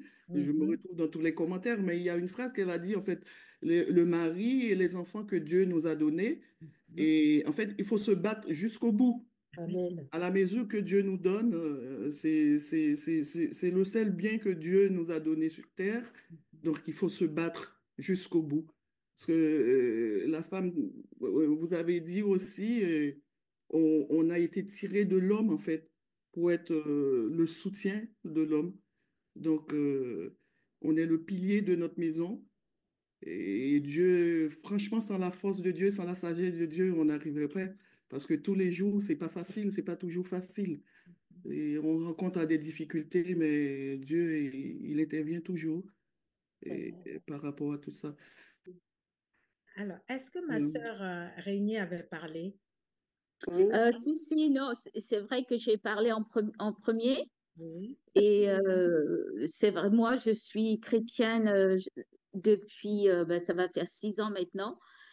Et c'est dommage, comme dit mes sœurs, qu'avant, je n'ai pas pu avoir ces enseignements-là avant. J'ai pris pour ça. Et puis, bon, maintenant que j'ai des petits-enfants aussi, j'essaye. C'est pas facile, comme j'ai entendu ma sœur Evelyne parler. Quand je vois, c'est pas facile du tout maintenant, les enfants. L'éducation, disons, maintenant, il faut tout le temps prier pour protéger, pour nos enfants, parce qu'en tout cas, moi, j'ai bien aimé, j'ai appris beaucoup, beaucoup de choses, et ça m'a parlé. Est-ce qu'il y a quelqu'un qui a quelque chose à ajouter? Ou même une question? Moi, je veux dire, dans le Seigneur, il n'y a jamais de retard, il n'y a pas de regret. Le Seigneur connaît. Tu vois, on demande beaucoup à celui à qui on a beaucoup donné, on demandera peu à celui. Il sait ce qu'il a semé, tu vois, ma sœur Nelly. Et il n'y a pas de regret. Maintenant, toi, ce que tu es en train de... Comme maman Marie-toi a dit, et nous, les femmes d'un certain âge, nous aurons à enseigner aux jeunes de comment aimer. Tu vois, non?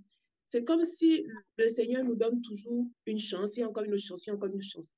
Si vraiment le Seigneur te met à cœur, et je sais dans les coulisses que tu ne cesses de prier pour toute cette jeunesse-là, toutes ces jeunes filles, que le Seigneur les préserve, que le Seigneur les garde, et que tu veux qu'ils aient le bonheur dans le couple. Et celui qui arrose sera arrosé. Donc, tu vois, c'est-à-dire que, étant donné que toi, tu as eu ces choses et que tu as vu ce que ça peut engendrer dans le cœur d'une femme, avant même que ces jeunes sœurs que tu côtoies dans l'assemblée rentrent dans leur mariage, tu t'es déjà mise en tant qu'intercesseuse, tu vois, pour prier pour qu'elles puissent rencontrer des hommes selon le cœur de Dieu. C'est beaucoup, ma sœur. Tu vois, c'est beaucoup, c'est énorme. Donc, ne dis plus, j'ai pas eu le temps. Non, c'est ton temps, c'est ça, au fait. Si tu n'avais pas eu ces choses-là, est-ce que tu aurais su que ça pouvait engendrer des choses dans le cœur d'une femme comme ça? Non.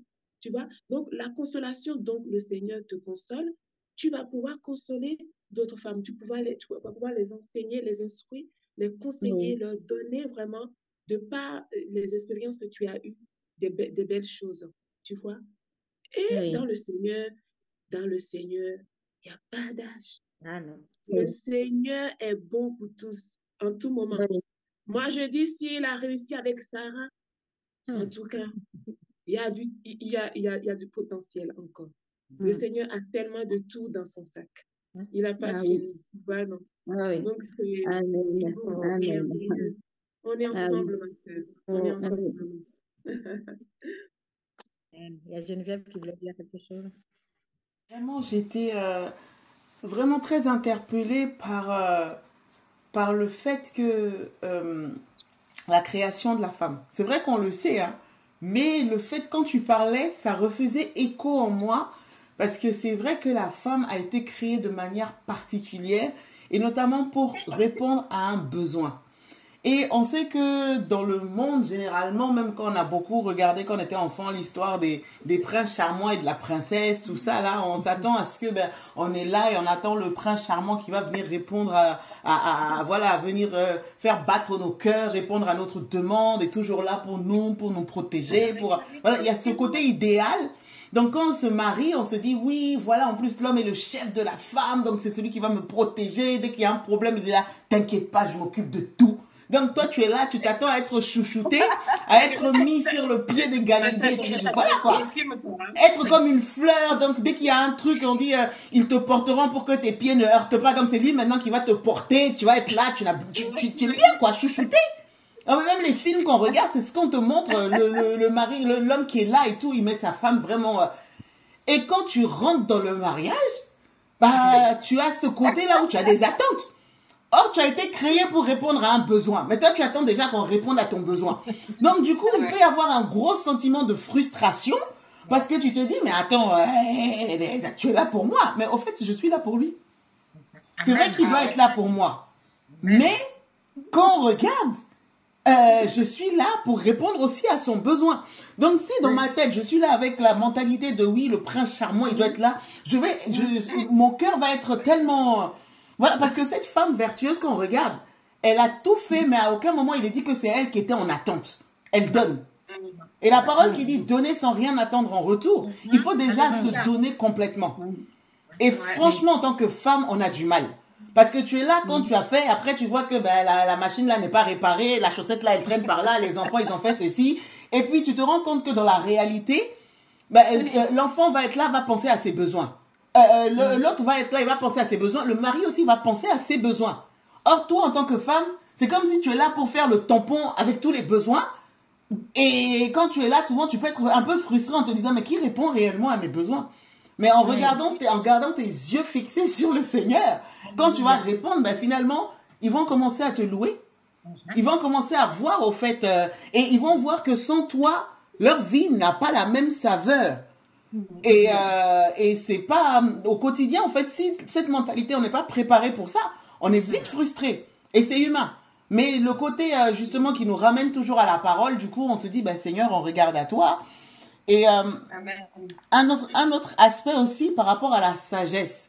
Et j'ai vraiment fait une connexion, quand on parlait de la femme sage, j'ai fait une connexion entre cette sagesse-là, cet esprit de sagesse qui est dans la femme vertueuse. C'est ce même esprit qui était, par exemple, donné à Joseph, qui a permis à Joseph de pouvoir pallier à toute la famine qui était là, de trouver des stratégies. Tu vois?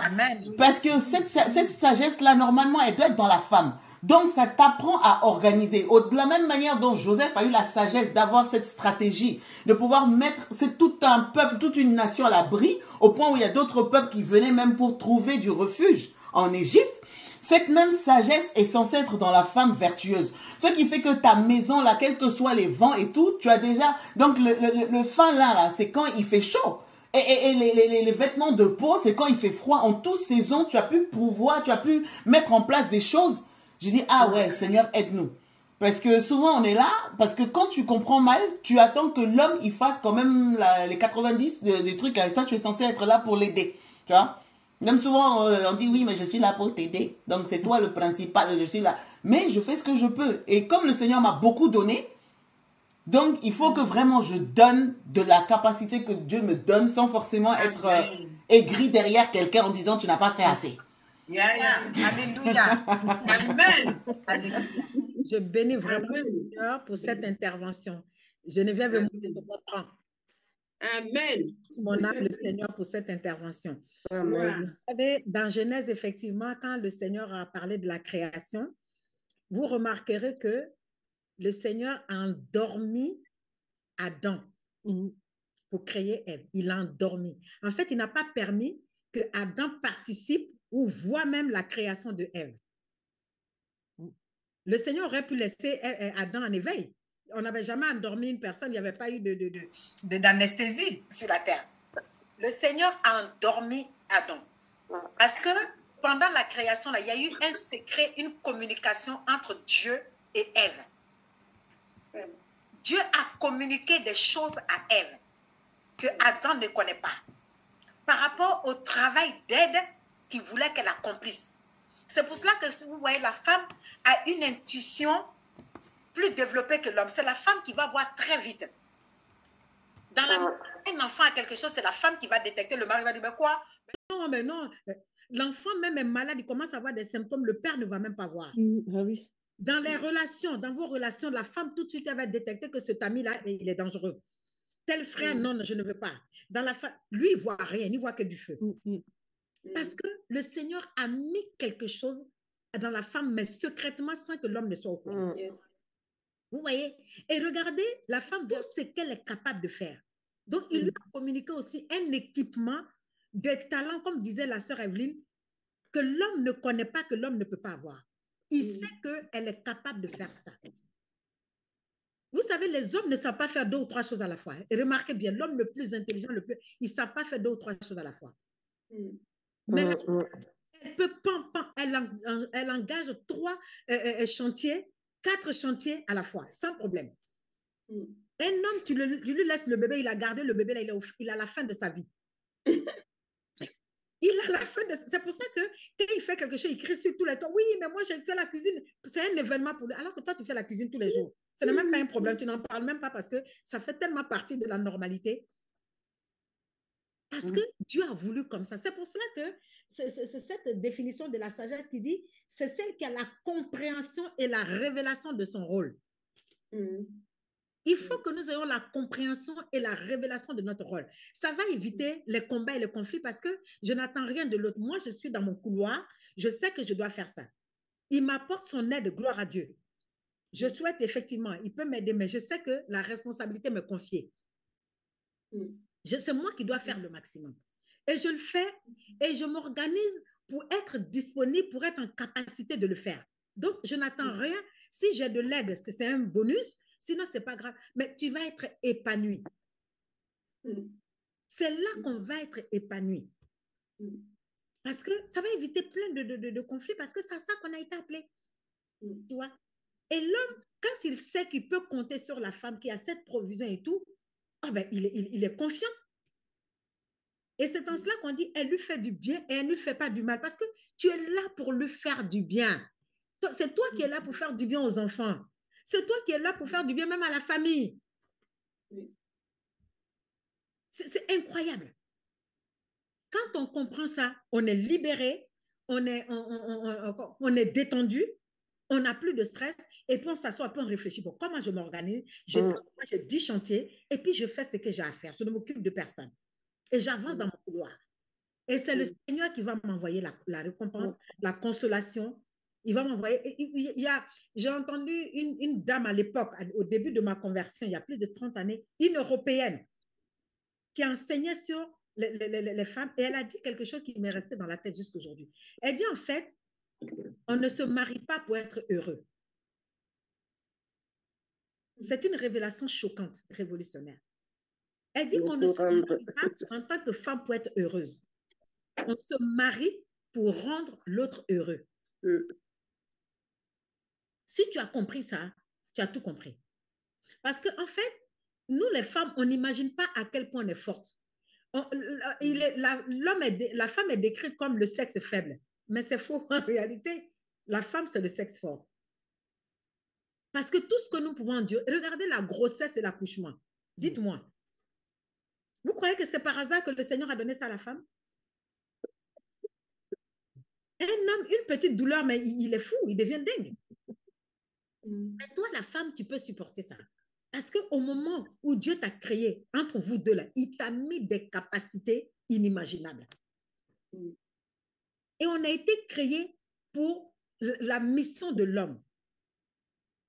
Tu as été créé pour ça. Ne cherche pas autre chose. Tu peux faire d'autres choses en dehors, mais ta première mission, c'est ça. Et Dieu nous confie des hommes blessés, malades, écorchés, toutes sortes, pour que toi, tu puisses le soigner, tu puisses bander ses plaies, tu puisses le consoler, tu puisses le guérir. Les femmes sont blessées, il y a plein de femmes blessées aussi, hein? Mais Dieu dit, toi en tant que femme blessée, là, tu as la capacité de guérir un homme blessé. C'est incroyable. C'est incroyable. Quand tu comprends ça, tu deviens calme et tu joues ton rôle. Tu joues ton rôle et tu vas avoir la récompense. La récompense déjà du Seigneur, d'abord, et la récompense sur la terre. Parce que quand tu verras cet homme accompli, tu verras cet enfant accompli, mais c'est ta plus grande satisfaction. Amen. C'est plus que l'or, c'est plus que l'argent, c'est plus que tout. Et je donne toujours aussi cet exemple qui m'avait troublé. Je ne sais pas qui a eu l'occasion de regarder le film Scandale. Aux États-Unis, c'est sur l'élection d'un président. Il y a une dame qui était là, qui vraiment, elle était, je ne sais pas quel nom je peux lui donner, mais en tout cas, c'était l'organisatrice de l'élection. Mais pardon? Voilà. Mais est-ce que vous avez vu la vie de cette femme, la vie de sacrifice, de consécration?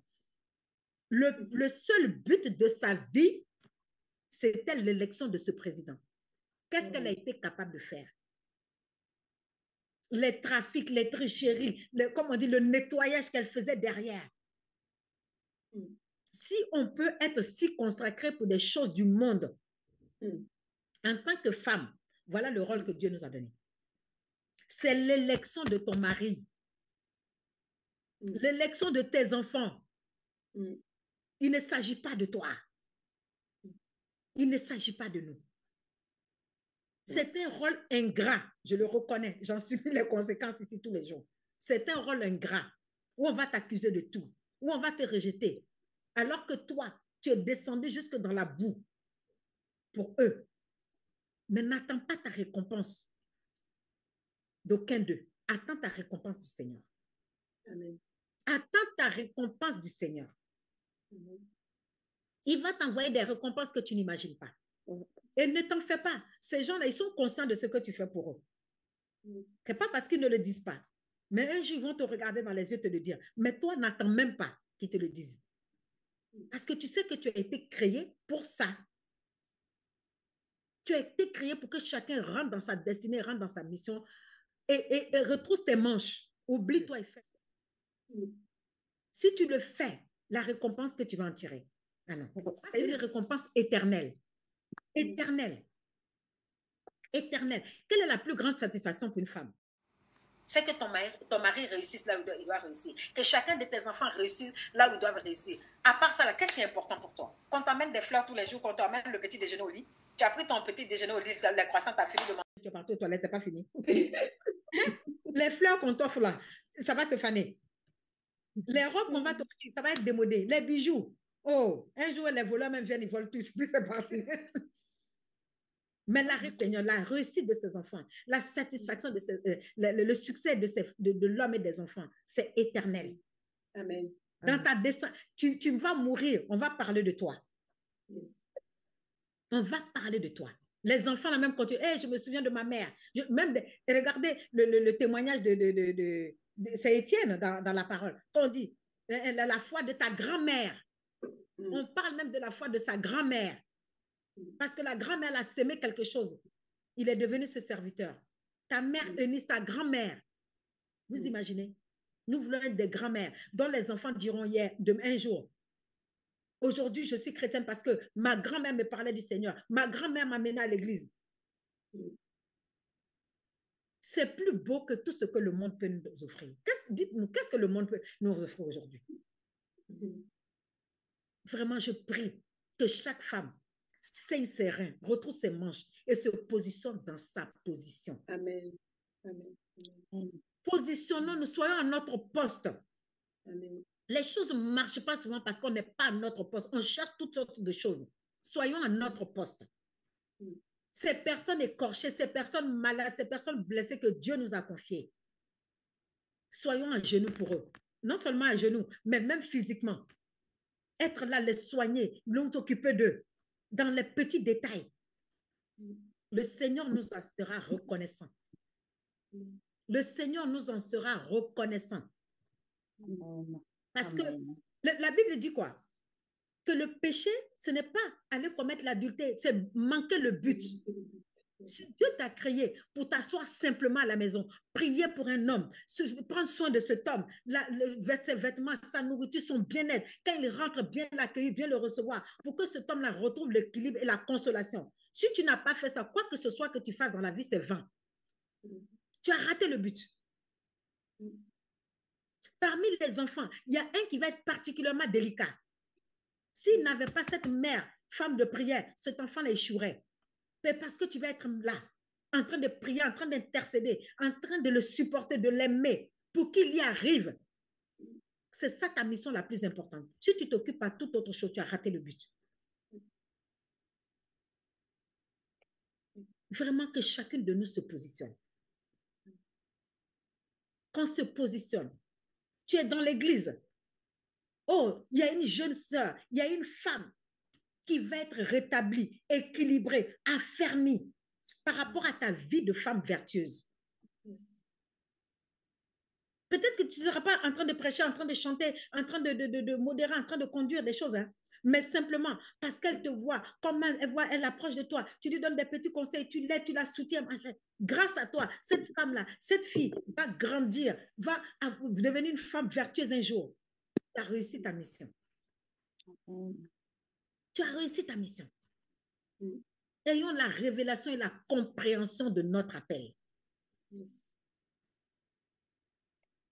C'est ce qui est important.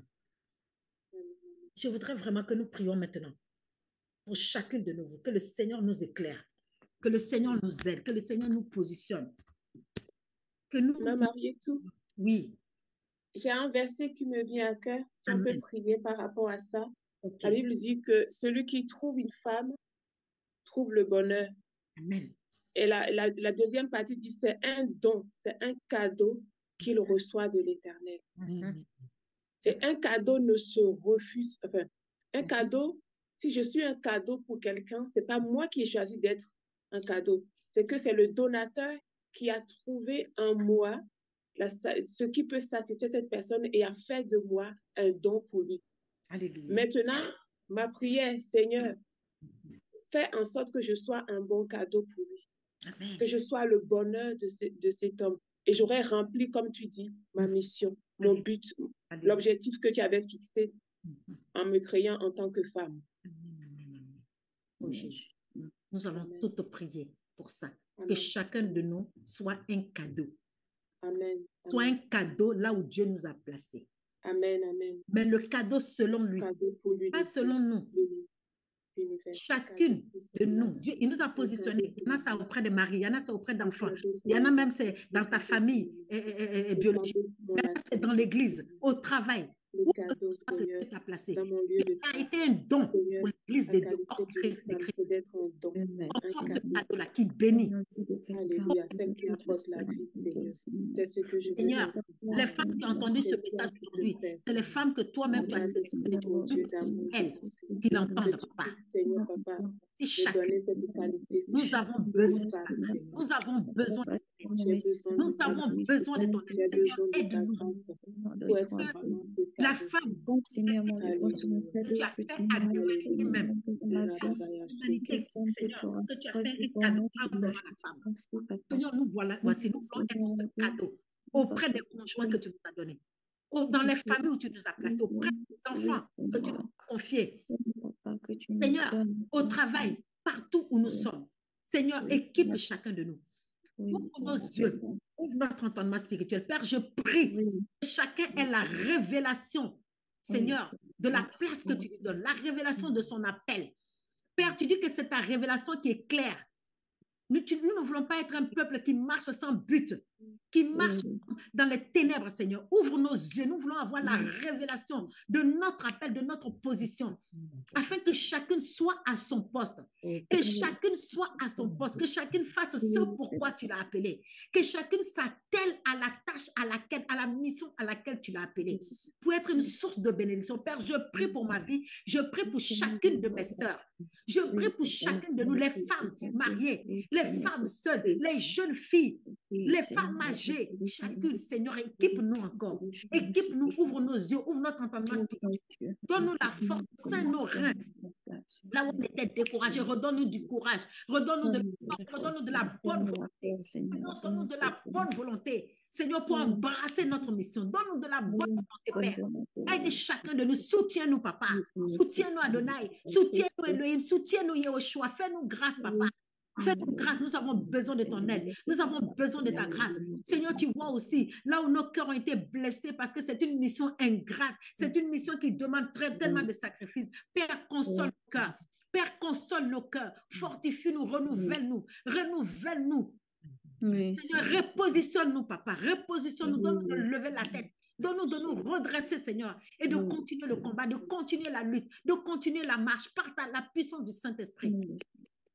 Seigneur, soutiens chaque femme, fortifie chaque femme. Tu es le réparateur de brèches. Seigneur, là où il y a eu des brèches, Seigneur, répare les brèches, répare nos erreurs, répare nos erreurs. Là où nous avons blessé des enfants, nous avons blessé des maris, nous avons blessé dans notre entourage. Seigneur, toi-même répare, console les cœurs, apaise les cœurs, que la paix revienne dans les familles, que la paix revienne entre les parents et les enfants, que la paix revienne entre les frères et sœurs. Seigneur, répare les brèches, rétablis toutes choses, papa. Soutiens-nous, Adonai, étends ta main puissante, ta main de grâce, ta main d'amour. Tu es le Dieu d'amour, que l'amour revienne dans les cœurs. Je prie que l'amour revienne dans les cœurs. Là où l'amour s'était refroidi, que l'amour renaisse dans les cœurs. Entre les enfants et les parents, entre les conjoints, Seigneur, entre les frères et sœurs. Seigneur, répare-la, que l'amour revienne dans nos cœurs. Merci, Père, pour tout ce que tu vas faire, Seigneur. Toute la gloire au nom de Jésus. Amen. Amen. Quelqu'un veut élever la voix. Est-ce que quelqu'un veut élever la voix? Quelqu'un a cœur de prier? Moi, j'aimerais prier. Vas-y. Que vraiment le Seigneur fortifie les femmes. Amen. Qui force de toutes les femmes. Amen. Parce que de la même manière dont l'ennemi a attaqué la femme dans le jardin d'Éden, il continue à cribler la femme. Parce qu'il sait que s'il atteint la femme, il atteint l'homme et il atteint toute la famille. Oh Dieu de gloire, papa, nous te prions, Seigneur, pour les femmes, Seigneur, mon Dieu. Père, nous prions, Seigneur, que tu renouvelles la force des femmes, Seigneur. Père, tu vois celles, Seigneur, oh Père, qui ont des défis, Seigneur. Celles, Seigneur, qui sont combattues, Seigneur. Père, que ce soit la femme, Seigneur, qui soit déjà mariée, ou celle, Seigneur, qui va rentrer dans le mariage, celle qui est dans l'attente, celle qui cherche, celle, Seigneur, oh Père, qui se dit, Seigneur, j'attends, Seigneur, ton temps, Seigneur. Père, renouvelle la force, Seigneur, de toutes les femmes, Seigneur. Père, nous venons, Seigneur, sur terre avec une mission. Éternel des armées, et cette mission est combattue. Tu vois comment l'ennemi, Seigneur, essaie de s'acharner, Seigneur, au Père. Mais nous prions, toi qui es celui qui nous a appelés, toi qui nous a formés pour un but. Toi, Seigneur, au Père, qui nous a déjà équipés au moment où tu nous as placés sur cette terre. Mon Dieu, mon roi, que tu redonnes, Seigneur, au Père, à la femme, Seigneur, cette force, Seigneur. Que tu redonnes, Seigneur, à la femme, Seigneur, cette sensibilité à ton esprit. Père, cette sagesse, Seigneur, qui vient d'en haut, cette sagesse qui vient de toi, Seigneur. Oh roi de gloire, nous crions à toi, Seigneur, que tout ce que l'ennemi a voulu nous voler, Seigneur, nous soit restitué. Père, si l'ennemi avait volé cette confiance, si l'ennemi avait volé cette assurance, si l'ennemi avait volé, Seigneur, oh Père, cette capacité, Seigneur, à aimer, Seigneur, cette capacité, Seigneur, à être douce, cette capacité à parler correctement, cette capacité à nous organiser, Seigneur, oh Père, à être visionnaire, Seigneur, oh Père, à savoir, Seigneur, oh Père, préparer les choses même dans les temps difficiles. Seigneur, tout ce que l'ennemi nous a volé, que cela nous soit restitué au nom de Jésus-Christ de Nazareth. Père, nous te prions pour toutes les femmes qui pleurent. Nous prions pour toutes les femmes, Seigneur, qui ont été fracassées par des situations difficiles. Éternel des cieux, toi qui es le réparateur des brèches, toi qui es celui, Seigneur, qui répare, Seigneur, ce que l'ennemi a voulu détruire. Oh Dieu de gloire, Seigneur, restaure les femmes, restaure les femmes. Tu les restaures corps, âme et esprit. Celles qui étaient épuisées, celles qui étaient fatiguées, celles qui se disaient même j'y arriverai jamais. Oh Dieu de gloire, tu redonnes la force, tu redonnes la force. L'esprit qui a soufflé des 4 vents est le même esprit, Seigneur, est l'esprit du Dieu vivant. Père éternel, Seigneur, tu les restaures dans tous les domaines, tu les restaures dans tous les domaines, sur tous les aspects, Seigneur au Père, et surtout, Seigneur au Père, aide-nous à être ces femmes équilibrées. Seigneur, restaure déjà, Seigneur, cette communion avec toi, restaure, Seigneur, cette sensibilité à ta voix, restaure cette intimité, Seigneur, avec le roi des rois, avec le Seigneur des seigneurs, que nous soyons des femmes de prière, que nous soyons des femmes à genoux, que nous gagnons nos batailles, Seigneur, à tes pieds, Seigneur au roi. Restaure la vie de prière, restaure la communion, Seigneur, restaure le goût, Seigneur, à la méditation de ta parole, cette sensibilité, Seigneur, oh roi de gloire, tu restaures. Oh Père, et nous prions que nous soyons des femmes, Seigneur. Oh Père, Seigneur, qu'il soit, Seigneur, équilibré, qu'il y ait un bon témoignage. Donne-nous d'avoir un bon témoignage. Le parler en langue ne fait pas tout, Seigneur, oh Père. Toi, Seigneur, tu pouvais te contenter juste de prier quand tu étais sur cette terre. Mais Seigneur, tu étais aussi à l'action. De la même manière dont tu priais, de la même manière tu œuvrais. Tu nous as montré le modèle. Seigneur, que nous soyons des femmes de prière, que nous soyons des femmes à l'action, que nous soyons des femmes, Seigneur, qui savent bâtir, des femmes qui donnent le goût, qui donnent la vie, qui communiquent la vie, Seigneur, mon roi. Là où nous sommes faibles, là où nous n'arrivions pas, Seigneur, nous te prions pour que tu viennes à notre secours, que tu viennes au secours de nos faiblesses, que tu viennes au secours de nos manquements, que tu viennes au secours, Seigneur, au Père, de nos incapacités, parce que, Seigneur, il est dit, tout est possible à celui qui croit. Nous croyons en toi, alors nous croyons que tu vas nous rendre capables, Seigneur. Tu vas nous rendre capables d'affronter les défis, d'affronter les situations les plus difficiles que parfois nous pouvons voir, Seigneur, autour de nous, Seigneur. Merci pour la victoire. Merci pour la victoire des sœurs qui sont connectées. Merci pour la victoire des sœurs qui vont se connecter, Seigneur, qui écouteront ce message, Seigneur, au Père. De toutes celles, Seigneur, que toi-même tu localises, Seigneur, là où elles sont, Seigneur, au Père, et tu les remplis, Seigneur. Tu les remplis au nom de Jésus. Tu sèches les larmes, tu redonnes la force, que chacune se tienne debout, Seigneur, et sans ses reins pour avancer, Seigneur, et soit des bâtisseuses de maisons, des bâtisseuses de vie, des bâtisseuses de foyers, des bâtisseuses, Seigneur, au Père éternel, dans les assemblées, des bâtisseuses, Seigneur, dans les services, des bâtisseuses, Seigneur, au Père, dans les nations, Seigneur, au Père, au nom de Jésus-Christ de Nazareth. Amen.